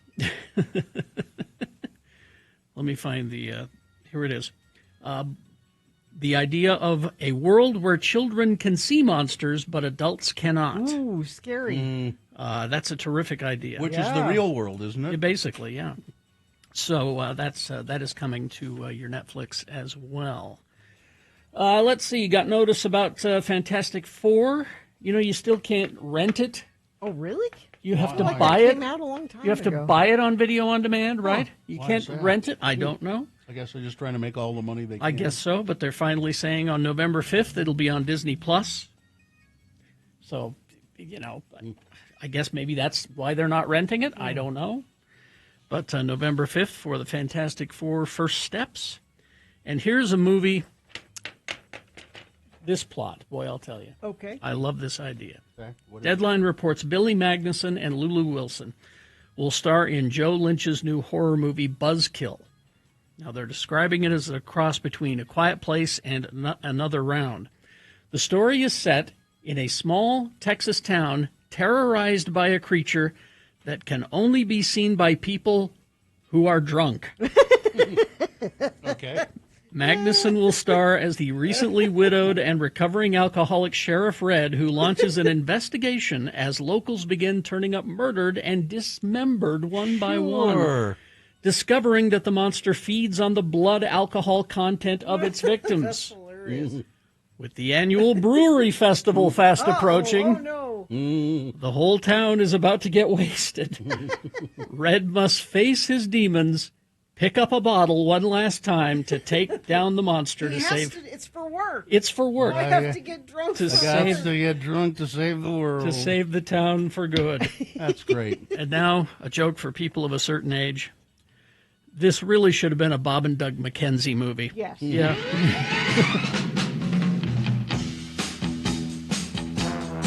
There you go. Traffic. So it's not an accident, but a stalled vehicle southbound I-15 north of Parish Lane. 2 left lanes are closed. Expect delays in the area. You're going to want to use Legacy as an alternate route there. That's caused a lot of issues. Let's see. We have a northbound I-15 crash 154 south in Draper. We have, let's see, friend of the program says vehicle crash first south 11th East, blocking lanes on the north to 11th East. Thank you, Infiniteam member, for sending that in. At 33986, Haster Games for board games, Magic the Gathering, Pokemon, miniatures, dice, paints, and more. Haster Games, 6831 South State or HasterGames.com. All right. Thank you very much. KXRK Provo, we will take a break. We will play a song. After that song, it's the Boner Recap Game. Easy to play, easy to win the prize. All you have to do is tell us who won the Boner. Yeah, who won the Boner this morning specifically. If you were listening, you know it was close. And because it was so close, if you weren't listening, I would cheat. Go to x96.com and look for the box that says Boners, October 27, 2025. Click on there and take a look at the winner. Call and tell us who the winner is. What is the prize? Oh, it's tickets to the hottest Halloween party in Salt Lake. It's happening at the Utah Pride Halloween Ball. It's on Friday the 31st at the Historic Masonic Temple. $2,500 grand prize for best costume, live DJs, and more. You can go to x96.com for more information. So tickets to the Halloween Ball on Halloween. It's going to be a good time, I think. 877-602-9696 is the number to call to get your tickets to the ball. 877-602-9696. We'll play after some messages and a song. Stand by. Well, Hawaii was interesting. How did you find Hawaii? Well, I got on a plane. I just walked off. There it was. Yep. You know, I kept waiting for this negative experience at our new airport because everybody's been No, it's a great airport. getting me ready for, this airport is just beautiful. The walk is too long, as they say. It's beautiful. You know, I mean, it was a walk. It's an airport. Have you been to an airport? I was going to say, apparently people have not been to any other airports except for the Salt Lake, the old Salt Lake Airport, because it was a standard walk that you would get in most airports. Do they have at least moving sidewalks? Or? A couple. I think they could use a few more, but other than that, it was an airport. Okay. Yeah. Of course, we're in the Delta Terminal, which I understand is a lot easier than the others, but this is my experience. And, so we go down to the Disney Resort, Aulani, which is, it's not a Disney park. There are no rides. There's no rides. I mean, there's no attractions, that kind of thing. There are some characters. Disney characters. Apparently they worship... You're not talking about the staff. No, anything. They worship the god Stitch down there. Of Stitch course. Well, it's Stitch is, you know, is their big guy. I think I angered Stitch. But you don't want to do that. But it's not a place that I would recommend unless you have kids. Oh, sure, yeah. You know, I mean, for me, there was several bars, and the beach was nice. And we forked out the dough for a cabana because it's like paying for another hotel room. Exactly, that was living. Because you've got a person there to wait on you hand and foot. Yep. Really? There's a TV. They say, here's the Beats box that you can hook up to your phone and listen to music. And, here you are. So that was our cabana day. That was very nice. But one day. Well, you can't afford to do more than one day. No, you can't. Don't even ask me how much. I feel embarrassed even saying how much I paid for that. But it was good for the kids and good for my brother-in-law and sister-in-law and everything. So it worked out well. Is there anything special about the water park? Well, here's the thing about the water park. It's a water park surrounded by a hotel. Yeah. With Disney theme next to a beach. That's Yeah. what it is. Yeah. So don't go down thinking it's anything more than that, really. I mean, yeah, you can go to There's a character breakfast. There's a character breakfast. If you pay a little Yeah. extra, you can go and and Chip and Dale show up, I guess, and you can bow to Stitch and, Lord Stitch. And, so there's all that. But don't expect much more than that. You pronounce it like ow, like you got hurt for Aulani. Aulani. Whatever. Did the kids do the Minahoonie thing? What's the Minahoonie thing? Oh. Maybe they don't do that anymore. When I took my kids there, the Minahoonie is some Hawaiian legend, and you would look for Minahoonies. Oh yeah, you could do. There was a little scavenger hunt kind of thing going. Yeah, you which know. was fun. Again, not for grown-ups. Well, it's for there's a kids. place called Auntie's House where you can just send the kids and they disappear for hours, and you can sit and have Mai Tais. Right, which is great. Is it like a place where they groom them? I guess. Disney grooms them. But you know, the nieces is why I was there. Sure. Uncle Carrie, Of please course, come. of course. And so they said, Uncle Carrie, come get into the water with us in the water park. And I'm looking at all those dirty children. Yes, you know, I know. And I'm like, ugh. But You must really love them, Carrie. they're my two favorites. Yeah. So I said, okay, we'll do the lazy river. Now that seems it's low impact. It's right in the name. Yeah, you know. No, the lazy river is where everybody goes to pee. Well, here's my question, because this is my first time in a lazy river in a water park. Now, Yeah. you guys have kids. You've been to water parks before. Are there any rules here? Are there any? Because what I discovered is that there doesn't seem to be any rules. No, I don't think so. I mean, I thought that there was an unwritten set of understandings that the word lazy is in the title. You just float. You float. Yeah. That's, you get the inner tube, you float, right? Yeah, you should. Well, apparently not. Oh, no. What did they do? Walking. Oh. Oh, to move yourself? No, walk. No, Yeah. if you have an inner tube and you're walking to move yourself, I'm cool with that. Yeah. There's no inner tube. They're just walking down. Yeah, some people do that. And yeah. against the current. That's the other thing. Am I overthinking this? Did lots of people do that? Lots of people. Maybe it has something to do with being at a Disney resort.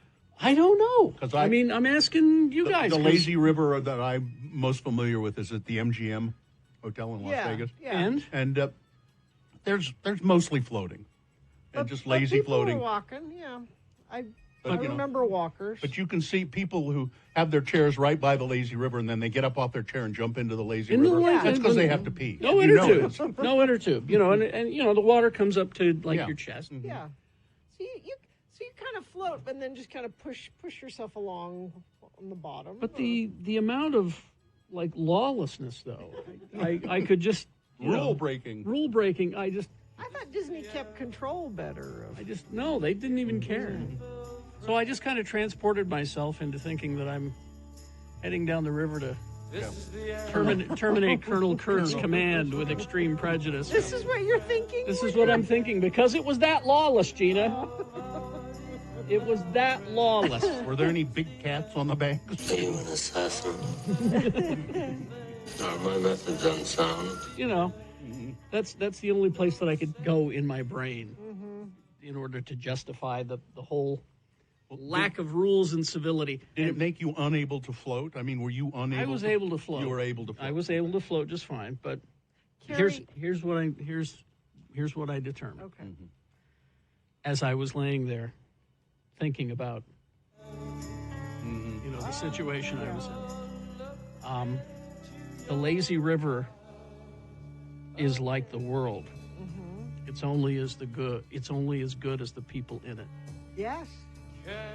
Heavy. Yeah. It could be wonderful, but people are But no, ruining it. people are ruining it. Why are you walking in the lazy river? There are inner tubes. They're not even charging for the inner tubes. You're supposed to be lazy. Look, go get on the inner tube. Float with me. Float down the river, man. Anyway. Carrie, I think you deserve another vacation. Already? I think you deserve an actual vacation. An actual vacation. Like one where you do a Carrie Jackson vacation where you just sit in a chair under an umbrella the entire time. Do you know anybody who will do that with you? I know quite a few people. And that is really driven home with my next story. Okay, coming up. Because definitions. We've got. I need to know if is it me? It's probably me. Social contracts. All right, anyway.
Flies in Draper. It goes by really, really fast in Draper. Does it? Yeah. For anybody in particular? It hasn't seemed like it to me when I've been there. Well, Bob says No. it flies in Well, for Draper. Bob, then. For That's Bob, what he yeah. says. Bob and Draper. I used to live there. Time sort of didn't fly. It did kind of dragged, Yeah. yeah. All right. I can feel when I drive through Draper, I can feel time slowing You can down. feel it sucking. Just. All right. Boner recap time. Oh, it is. Well, then we must have Matthew. Hi, Matthew. Hey guys, how are you? Good. What's up with you today?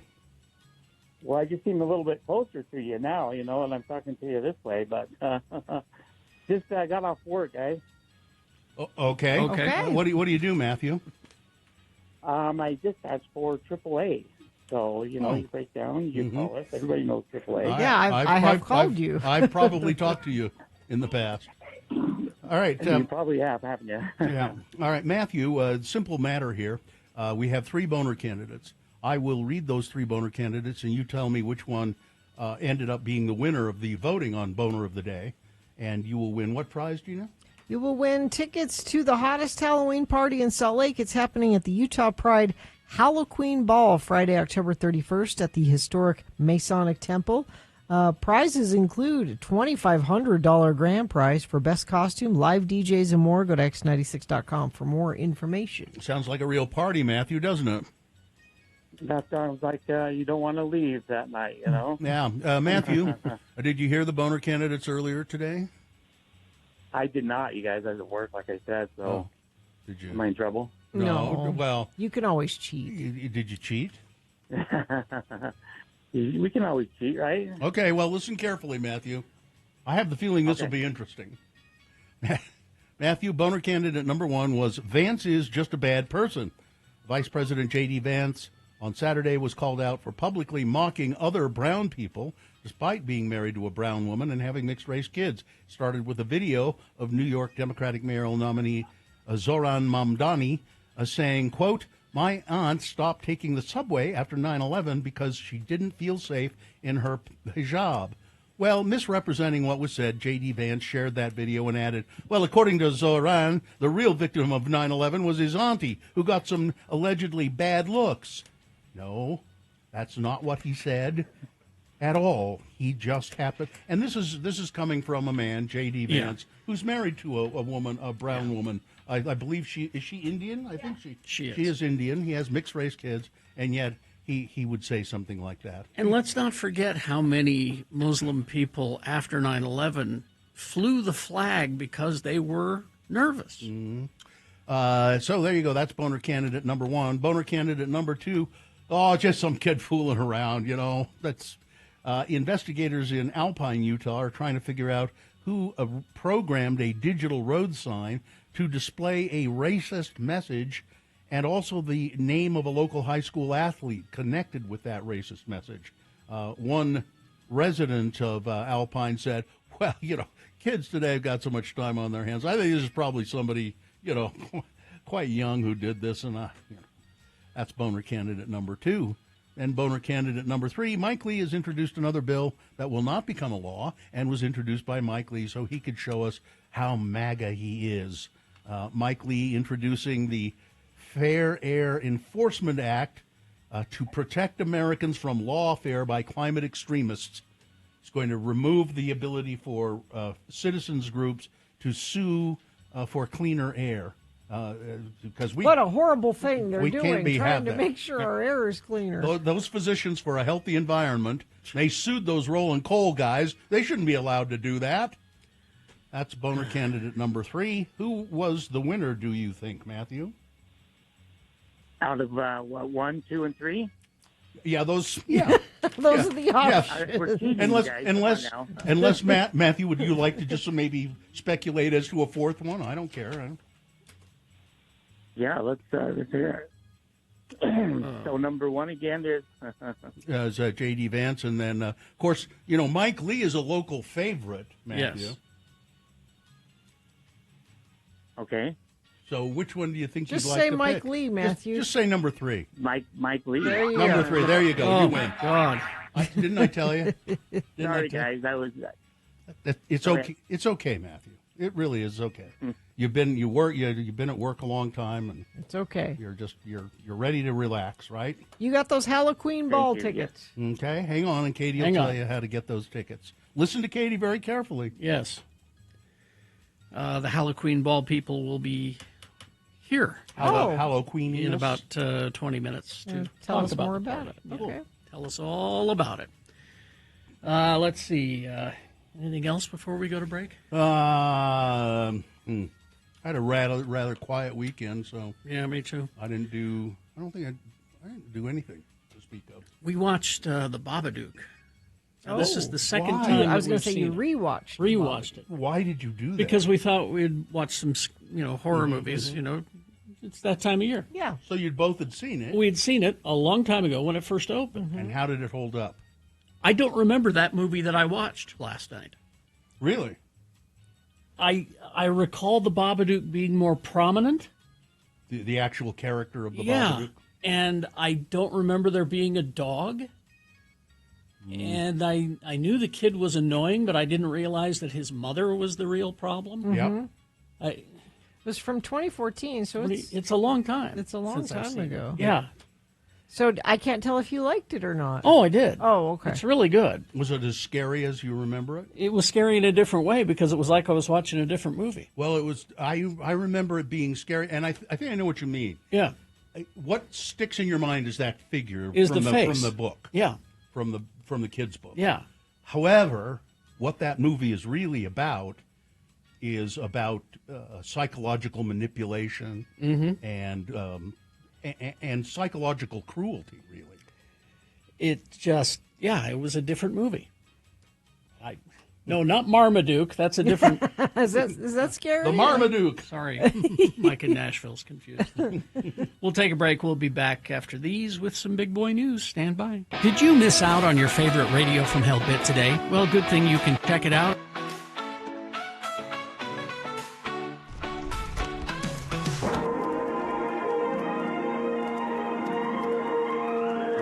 It's often said that people of Utah speak a language all their own. It's a language that's often confusing and even incomprehensible to newcomers here in the Beehive State. So, Radio from Hell presents a handy guide to help everyone understand how the natives speak. It's the Utah word of the day, and today's word is... snuff. S-N-U-F-F, snuff. Now to use the Utah word of the day, snuff, here are the mayor of Mona, Utah, Don Criddle, and his son, Denver Criddle. The town of Mona is still without a local radio station because of the disappearance of the station's broadcast tower. Yes, someone or something has stolen KVOM's tower, all 200 feet of the steel structure, and no one seems to have a clue. But Denver may have a lead on the theft. Again, the word is snuff. Daddy, the KVOM radio tower was stolen. Yes, son. Months ago, I know. And no more radio tower, no more KVOM morning show consisting of Captain Breakfast and Benny the Egg. Which means no more liberal bleeding heart anti-MAGA crap out of that egg fella. And no more anti-Marimona junk, too. No more Captain Breakfast calling me Mayor Fiddle and Biddle and Diddle. No, Daddy. That was just all high-spirited radio guy talk. They don't mean nothing by it.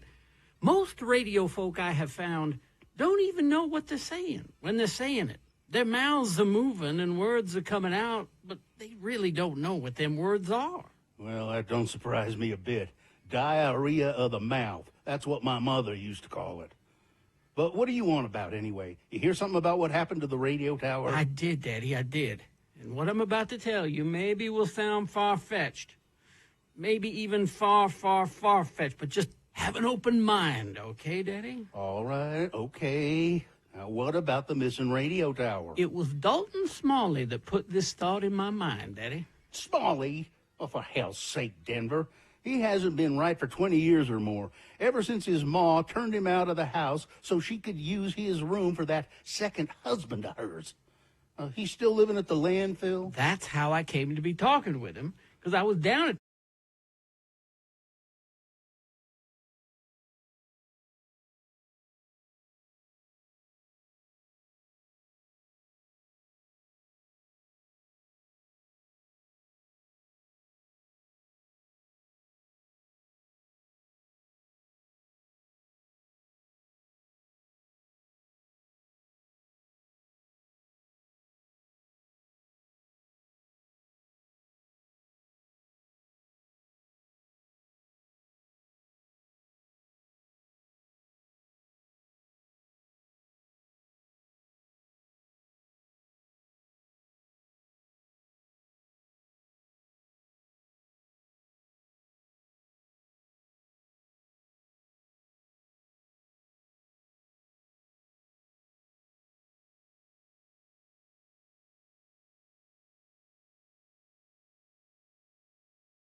we know how to have a good time, come show.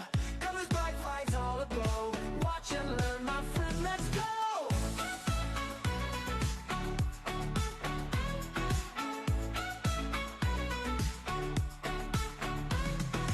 Feel the beat, it's in your soul.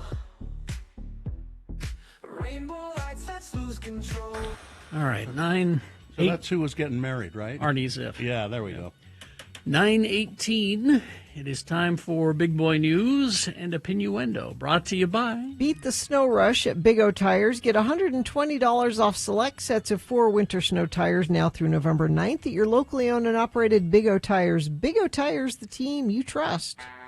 I'm going to start the news with an email that we received, and it maybe will open up a small can of worms. We'll see. It says, "Hi. Thought you guys might be able to put the word out or look into it that despite all the denials by the mayor's office and info from most local media that Salt Lake City was not going to play the illegal propaganda video about the shutdown, which violates the Hatch Act, it's been playing at the airport for at least a week. A friend called me from the airport last Friday to say it was on, and then I called the mayor's office to ask what's up, and the spokesperson or staffer said that it was absolutely not playing, but they would look into it with their airport team. But it's still playing as of this morning. We were proud of Salt Lake City for standing up, but I guess that's not happening. Thanks for all you do, Virginia." So anybody who knows about that, give us a call or text us, 33986 or 877-602-9696. Let us know. I'd be curious to know. We'll make sure it's the right video. I was going to say, I wonder The if one with Christy Nome. I wonder if people are seeing something that they. Yeah. There may be a Christy Nome video, but it may not be the one where she blames Right. the Democrats for the closure. Everything I'm seeing says it is not. Yeah.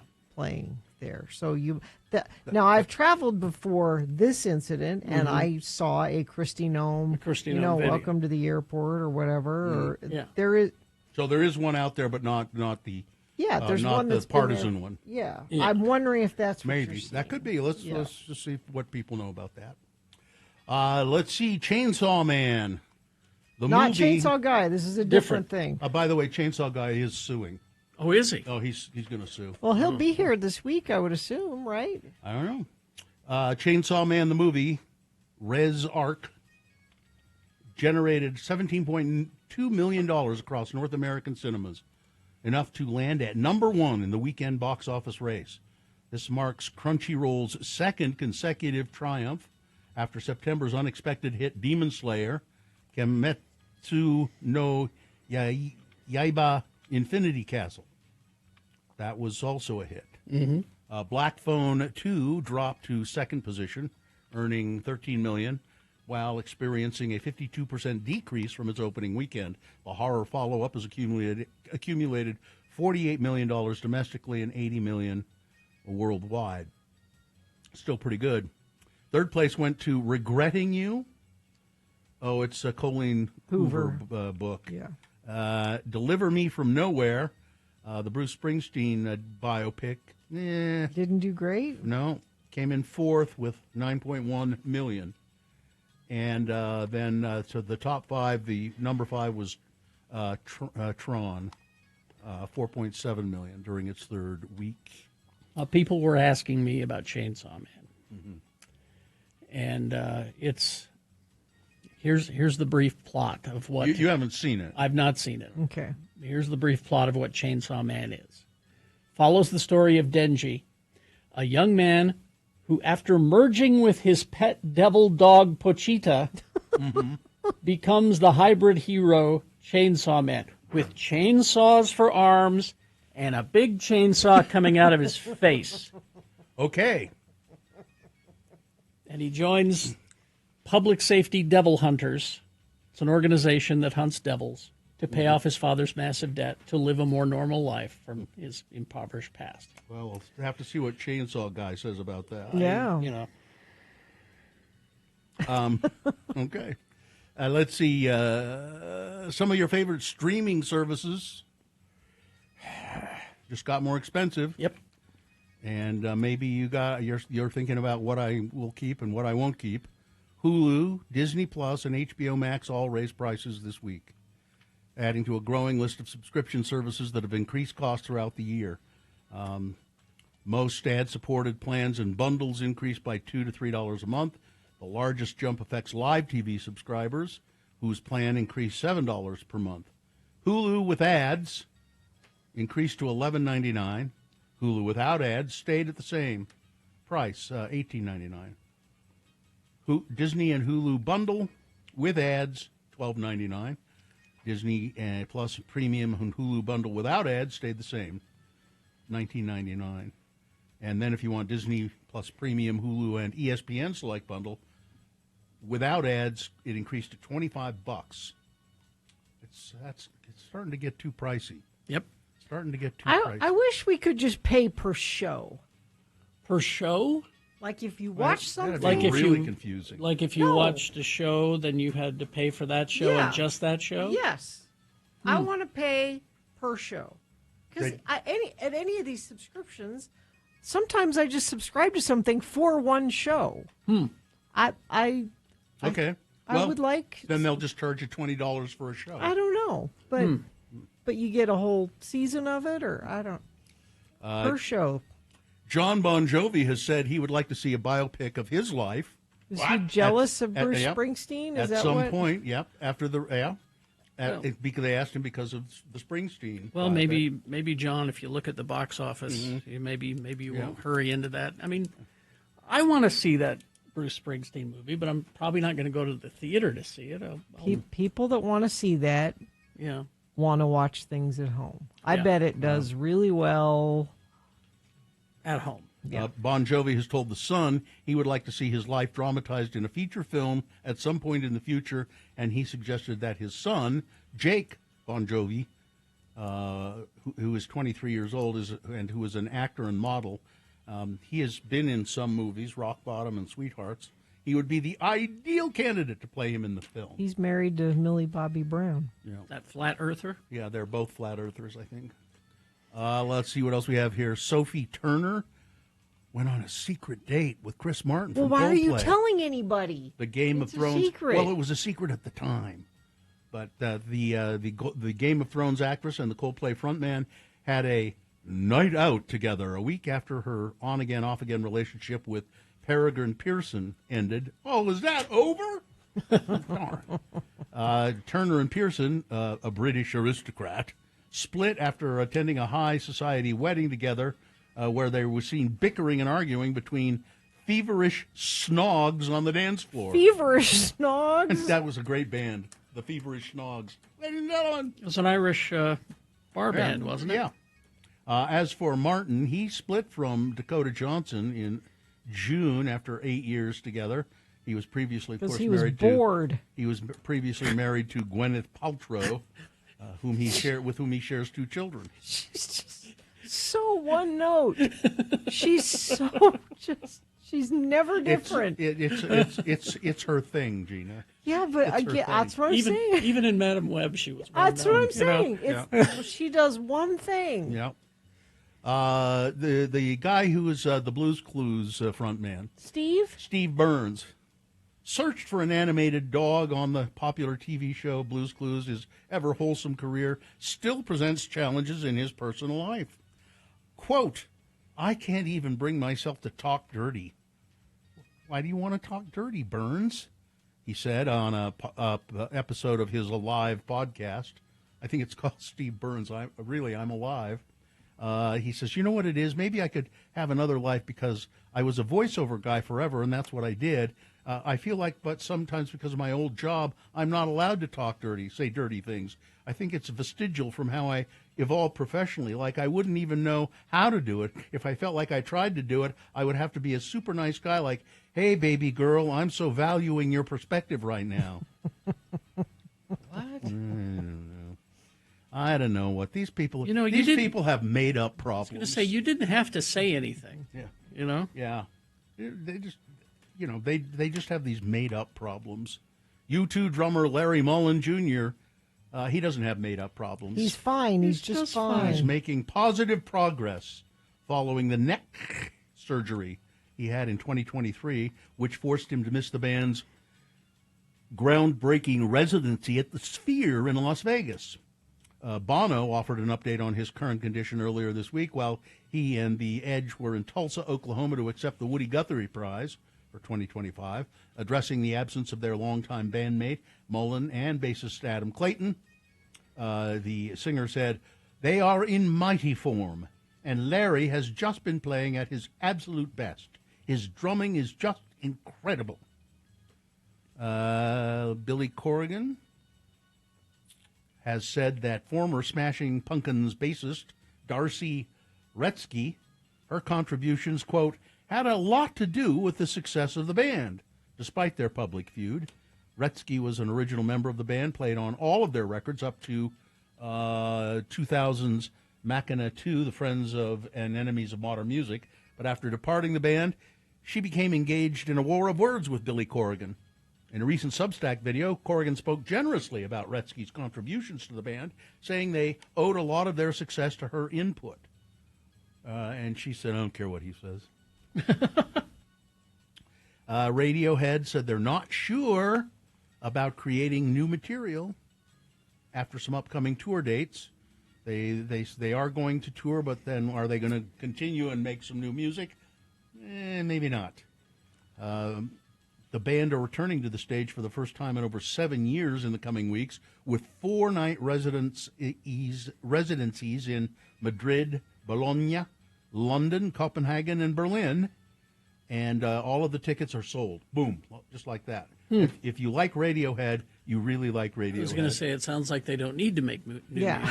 music. We like what you're doing. You're just fine. They haven't released any new music since 2016. You know, be a greatest hits band. Yeah, you know, sure. why not? And if you, again, for some reason, they've just never clicked with me. Me neither. I'm not. I know I'm supposed to like them. But people who like them really like them. I don't not like them. Yeah, I don't hate them. No. I mean, just, it's never doesn't catch with me. Yeah. And I don't know about why are you supposed to like them? Because hoity-toity people say they're amazing, and hoity-toity people. Yeah. You mean like the Queen, the King? No, is that who you consider hoity-toity? Like the King, like yeah. music King snobs. Charles. Music snobs are music like snobs. That's what she means. Yeah. All right. Well, I think that's all I got here. That's good enough. Weather? I'm a weather snob. Hoity-toity with the weather? Hoity-toity with the weather. Not going to get any warmer today. That's it. And it's dark out there. Yeah. It's raining. And It's cold. It's cold. Now, the rain will clear up. Sun will come out. Things will clear up, and high of 50 is all we're going to get today. And those clear skies mean very, very cold tonight. Could even see our first freeze down here in the valley. 31 expected. Tomorrow, 52. And then we actually warm up. We're back in the mid-50s by the weekend. And in case you're wondering, Halloween looks just great. Looks like it's clear and 60 for a high. So I don't think you'll have to wear your parka over your costume. All right. Thank you very much.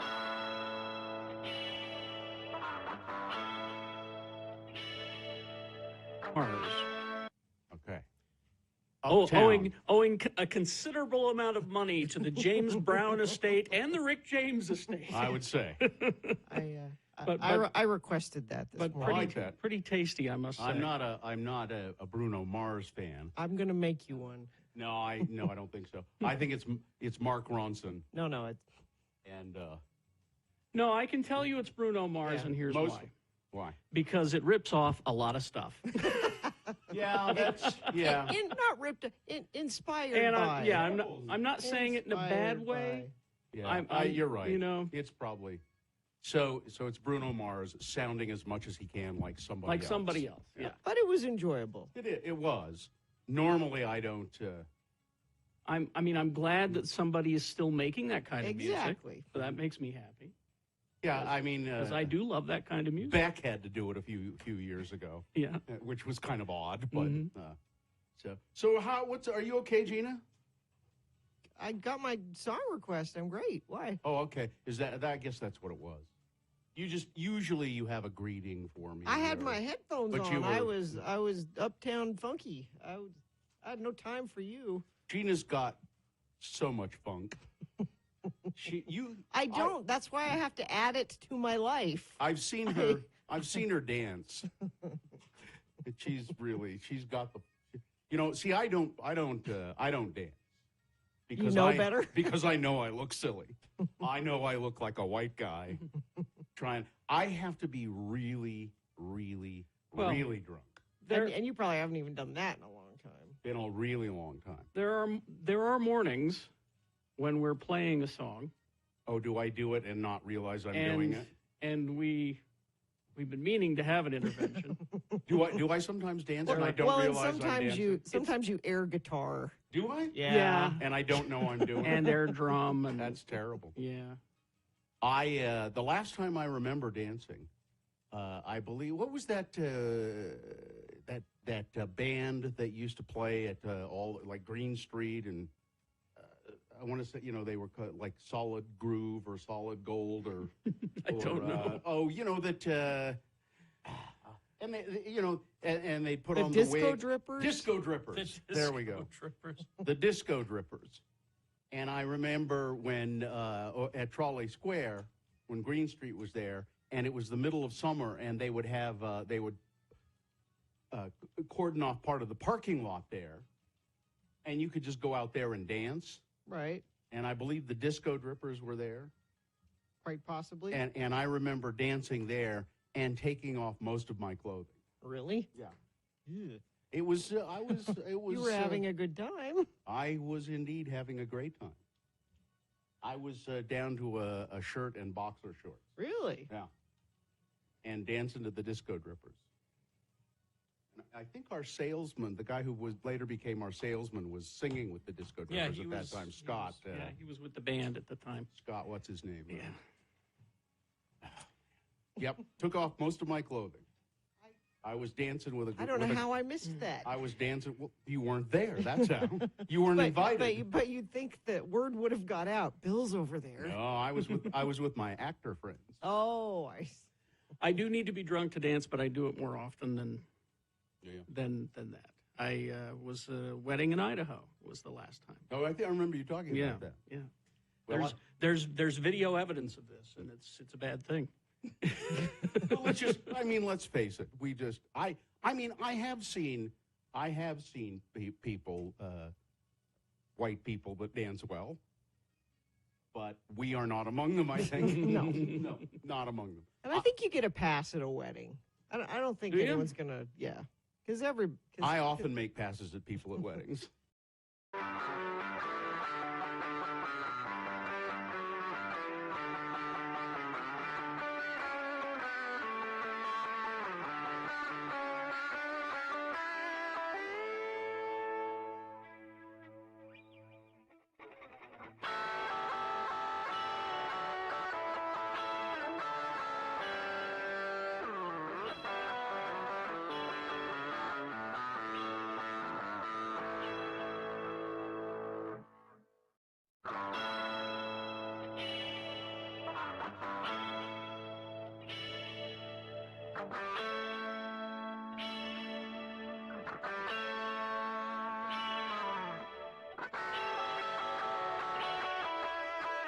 Chad. Look who's here. It's Chad Call. He's the executive director of the Pride Center, Utah Pride. And you want to talk about the Halloween Ball, which is this Friday night. That's right. It's coming up. Halloween night at the Masonic Temple. It's our Halloween fundraiser event. This is a pretty... Now, it says it's back. You've done this in the past, but it's... Pre-COVID. Yeah.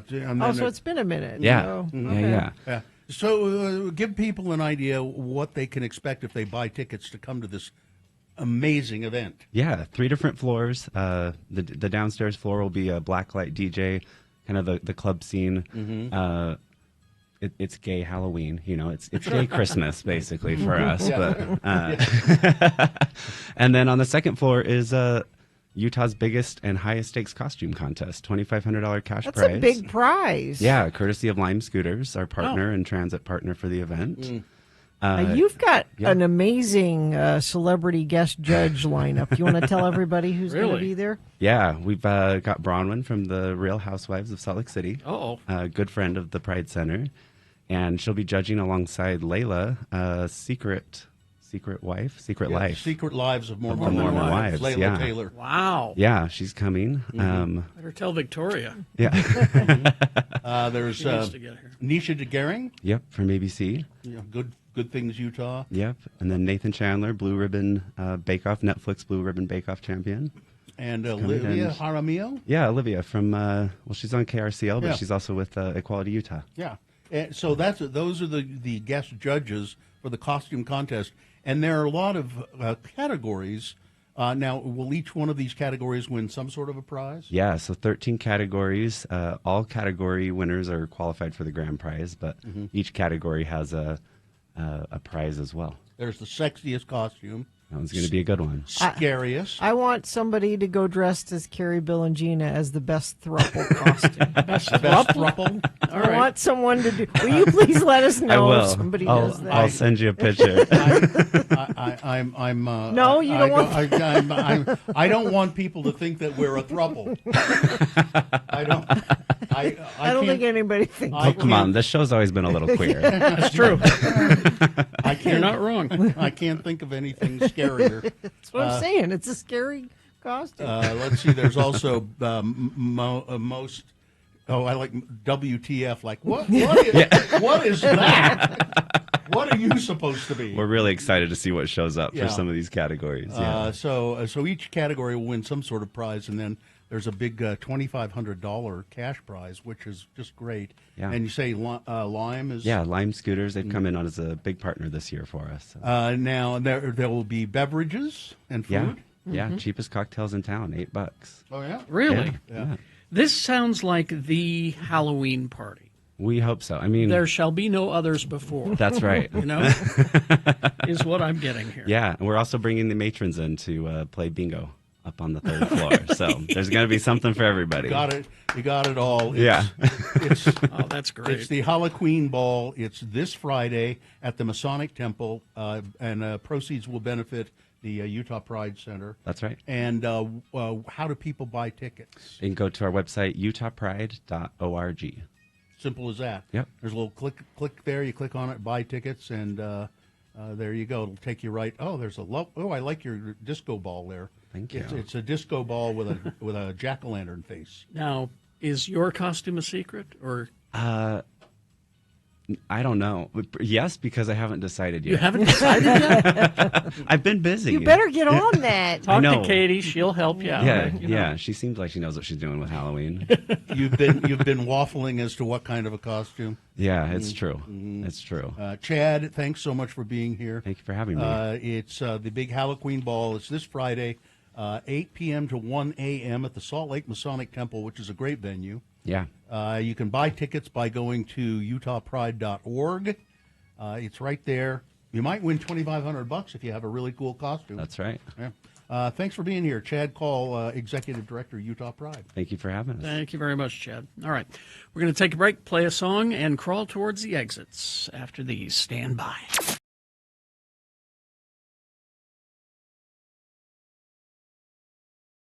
Oh, do you want to talk about Edison's dolls? Not sure. I was. I think we need pictures. I need to see. Yeah, these. they're pretty creepy.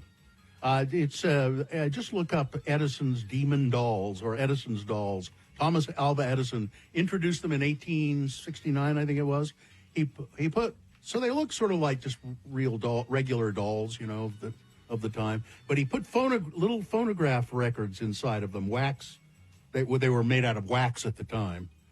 And said they were sold for only about 6 weeks, because 6 weeks? Yeah, because the phonograph wax was often damaged in shipping, and the ones that worked proved to be too frightening for children. They do look kind of creepy. Yeah, Edison's Dolls. Somebody was doing a story on the movies like Megan, with the animatronic. Or the monkey is a toy. That's probably where they were. And so it said, Edison's Dolls. I'd never heard of that. And Thomas Alva Edison called them his little monsters. I can't remember where it was. Was it on this show that it might have been Sean Means that explained that the monkey in the monkey is supposed to be playing cymbals. Right. Because that's the one that I have. That's one that everybody has. That's the traditional one. Yeah. But apparently. It was Sean Means. Disney owns that. Yeah, they after Toy Story 3 or whichever one. They own the monkey playing the cymbals. You can't have monkey playing cymbals. So that's why the monkey in this movie plays the drums, right? Instead of that's funny banging that the they cymbals. own that. You would think that would be. Well, they just have the tendency to copyright everything, if they can, And the makers of the monkey, the movie, I'm sure didn't want to, try and force the issue. Probably not. It just we'll just have to play drums. Yeah, there we go. That works. Mine has music with it too. Is it essentially the same monkey with that awful grin? They're different. There's a bunch of different ones. Mine is not the one that I wanted. Is the traditional one where the eyes bulge? Yeah. That's That's the one that I want, in the yellow vest and his eyes bulge. Yeah. Mm-hmm. And so when you tap him on the head, he'll stop playing, and he'll go, and his eyes will bulge. Yeah, it's a wind-up, he'll start right? playing again. Well, it's a wind-up or it's a battery. Yeah, the chat room found the classic traditional one. That's the one that I want. Yeah. Now that is creepy. My sister-in-law gave me one that's similar to that, but it has a little hat on. Mm-hmm. And there's music that plays while he's playing. da-da-da-da-da-da-da-da-da-da-da, and you tap him on the head and he'll stop and he'll go. He doesn't like it when you He make doesn't him like stop. it. No, because he wants to keep playing. That's because that's what monkeys do. Yes. Where do you keep this monkey? Is it somewhere where you can catch it out of the corner of your eye and be freaked out about it? It's on a shelf next to Thor's hammer and Darth Vader's head. Yeah. And like you do. And a stuffed recreation of my first dog, Artie. Oh no! Oh no! Really? Somebody made it for you? No, Sue ordered it. You send him a picture? Yeah, you send him a picture, and they said, I'll make a plush version of that. And we did, and it's Artie. And so we put Artie's pajamas on him. Oh, no. And so he's right next to the monkey. And it's your house gets stranger and stranger. It's pretty cool. As time goes by. Now here's, the chat room just keeps finding more and more monkeys playing cymbals. Yeah. Yeah, I really like the reviews I've read of that movie too are all good. You know, this is, I mean, it's not for everybody, but it is a very I do want to see it. Very bloody, scary horror movie, but it's funny. Saw quite a few movies recently. Saw Longlegs. Oh, you did see it. So Longlegs is Osgood Perkins. Yeah, is that the same guy? Yeah. Yep. And he knows a horror. He knows a horror because that looked great. Yeah. And that movie's just plain creepy. Yes. Longlegs. Yes. My only complaint with that movie is that they let you know that Nicolas Cage was the killer in the beginning. Yeah. You wanted to be surprised. Opening credits and Nicolas Cage as Longlegs. Yeah. Now, if I'd have not known that it was, because he's under a bunch of makeup Yeah. and stuff, if I'd have not known it was Nicolas Cage, I think it might have been creepier. Or even better if it was another actor. It would have been better, I think. But, I mean, overall, though, it was it's pretty you're good. right, It's good. very creepy. Very creepy. Very creepy. And then there was Sly Lives. Oh, the documentary. Documentary about Sly and the Family Stone. How was that? Really good. Questlove put it together, yeah. Really good. You don't realize how influential. I mean, you know, he's always been an important artist, but you didn't realize how influential he has been since he appeared. I didn't know he was still alive. I don't think he is. Yeah, he is. Is he? Yeah. Oh. Yeah. But, just extraordinarily influential on so many artists. And his songs have been sampled by so many rap artists. And, they went as far as to say, if we didn't have Sly Stone, we wouldn't have... And they started listing Bruno Mars, Prince. They started listing all of these artists. So you just wouldn't have them. Yeah. There's another documentary that I don't know who would watch this. And I turned on Netflix to watch this other show. And you know how they do the little billboards and they'll start playing part of the... And it's the documentary about Gabby Petito and... Oh, yeah. Brian Laundrie. And Brian Laundrie.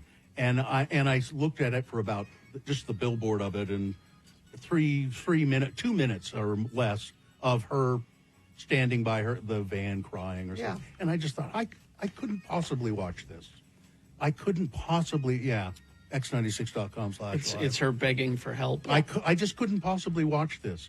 Yeah. It is it's just too awful and too sad. And I have no desire at all to sort of rehash it. I just, this was a preventable tragedy. That whole thing when I just, and I don't even like looking at that picture of her because I think this isn't fair. This is a person who needs help, who's not getting help. I couldn't stand to watch it. I watched Flow this weekend. Oh, is that as wonderful as everybody says? It's pretty good. It's animated, no dialogue. It's no dialogue. It's like the animation is interesting. It's like a really good video game. So it's not Pixar quality, right? But it was an interesting concept. But I still had questions. Well, you better get them answered. Well, I can't ask them on the air because it may spoil things. Oh, okay. Yeah. Oh, yeah, Liza Berrien, Wild Robot. Watch that one, too. You watched watched a lot of TV this week. Well, I watched Wild Robot a while ago. Oh. Here's the thing about Wild Robot. Great animation, great story. But it's designed to make me cry. Sure. It's It's manipulative. It's cute animals and robots. Is it a Disney No, Pixar? it's not. No. It's can't remember now, but it's neither one of those. It just kind of came out of left field. But very good. Let's see. Oh yeah, Sue watched the Gabby doc. No, the laundries are the worst people. I couldn't do it. So much proof, and they knew. Wild Robot is Universal. Universal. Pretty good though.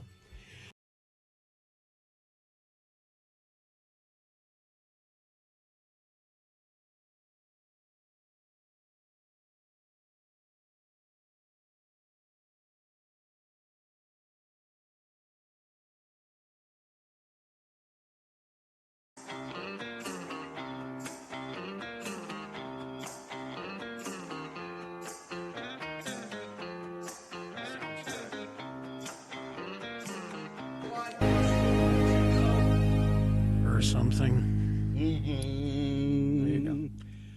9:50. We were talking earlier about the fact that June Lockhart had died. She was 100 years old, and she was on Carrie's Deadpool. Yes. Which means that it's 0 points. No points. But I guess you were hoping earlier in the year you would have got 1 point. Exactly. I was going just for 1 point. You were hoping she would die. She'd been on my list for many years, and because I was expecting any time, and I thought maybe I'll get 1 point out of her. So I'm looking here. So that's the only person you've had go So far, on yeah. your list. On You've my got list. Doc Severinsen, Dave Coulier, Harvey Weinstein, Bernie Capel, Bernie Capel. Phil Collins, I always have Phil Collins because Steph makes me. Tina Louise, Well, Tippi Hedren, you've got some good ones in there. Don King, and John Williams. Now I'm looking at mine. I think I've had just the one go this year. Brian Wilson, which he was 82, so I got 18 points. I have Marlo Thomas, John Biner, David Allen Coe, Dick Cavett, Bruce Dern, Julie Andrews, Holland Taylor, Frank Langella, and Kim Novak. I think Kim Novak's getting up into the 1 point range. I think. Gina, have you had anybody? No, I have kind of a theme. Yeah, you do. You've got people you hate on this list. I mean, it's hate, but it's not. I don't hate all of them. They're all not all of them, but they're all mostly media personalities. Rupert Murdoch. Yeah. Ted Turner. What? Didn't Ted go? No. Tom Brokaw. Yeah. Tom Brokaw. Leslie Stahl. Mm-hmm. Dan Rather. George Soros. Yeah. Oh, I shouldn't have said that. Mr. Soros is going to be so angry now. You're not going to get your check. Rudy Giuliani, Robert F. Kennedy Jr., and Lara Logan, and Christiane Amanpour. Her cancer's back. I know, and I love Christiane Amanpour. I don't want her to go. And I see Katie. Katie got Ozzy. Takashi 6ix9ine got Ozzy. 24 points for Ozzy. So that should be in the lead. Right now, that's the if you're It'll be hard to catch up with that. Yeah, I think. Well, I don't know. I'm second with 18. 18 points is. But she's also got Yoko, Michael J. Fox, Mitch McConnell, Mel Brooks. You shut up, Katie. Alan Alda, Andy Dick. You shut up. You have Mel Brooks and Alan Alda. Alan I Alda. love both of them. Andy Dick and Dick Cheney, and Tim Curry. I just read an interview with Tim Curry. He says, I'm fine. I mean, he's not really fine. He's really funny, though, because people always are saying he died, and then he'll tweet out, I'm not dead. I'm still here. So there's the list of the macabre. I don't remember who won last year. Was it me? I might have been, because I had Phil Donahue and Shelley Duvall, I think, last year, and they both went. Frank is in the chat room right now. Maybe he can. Maybe you can tell us who won last year. Is that terrible? I can't remember. No. It's just because We have a lot of things. Well, and it's because it's a horrible game that you should forget as soon as possible. I know. I look at my list, and I really am. I'm like, oh, Christiane Amanpour, I don't want her to go. Let's see. Bill has 18 points right now. Mm-hmm. Katie has 24. I got 1. Let's see. Last year, apparently, I won, according to Frank. Okay. Well, you had 54. 54 points. Bill was 37 points. Gina had 25, and Katie had 0. A lot of good deaths last year. Yeah, so this is the first time in forever that Katie has gotten any points. Yeah. Ozzy was a good pick, Katie. Yeah. Even though it was an obvious pick, Katie. It wasn't obvious. Oh, yeah. I don't Yes, think it was. anybody knew how bad off Ozzy was. He was on stage 2 weeks before he died. Mm-hmm. That's the thing. In a chair. Yeah.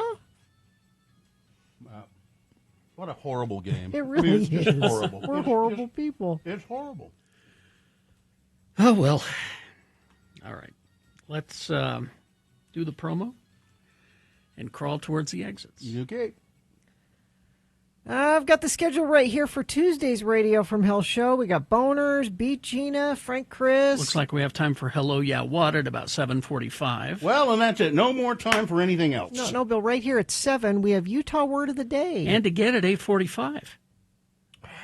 Tune into Radio from Hell and just see if I can muster the will for Utah Word of the Day. Tuesday morning here on X96. I'll try. Let's see. I went to the Mona City Instagram page, Bill. If you need inspiration, You need some inspiration? They have a job posting for Yeah. city HR person. Oh. Which I think that one might be a good Denver would be a good jumping off point there for human resources. No, Denver would be a horrible human resource. He would be terrible at it. Denver is terrible at everything. He really is. Fine job as always, Katie. Live long and prosper, bitches. Don't you know who I am? He's terrible at everything. Nick is next. X96.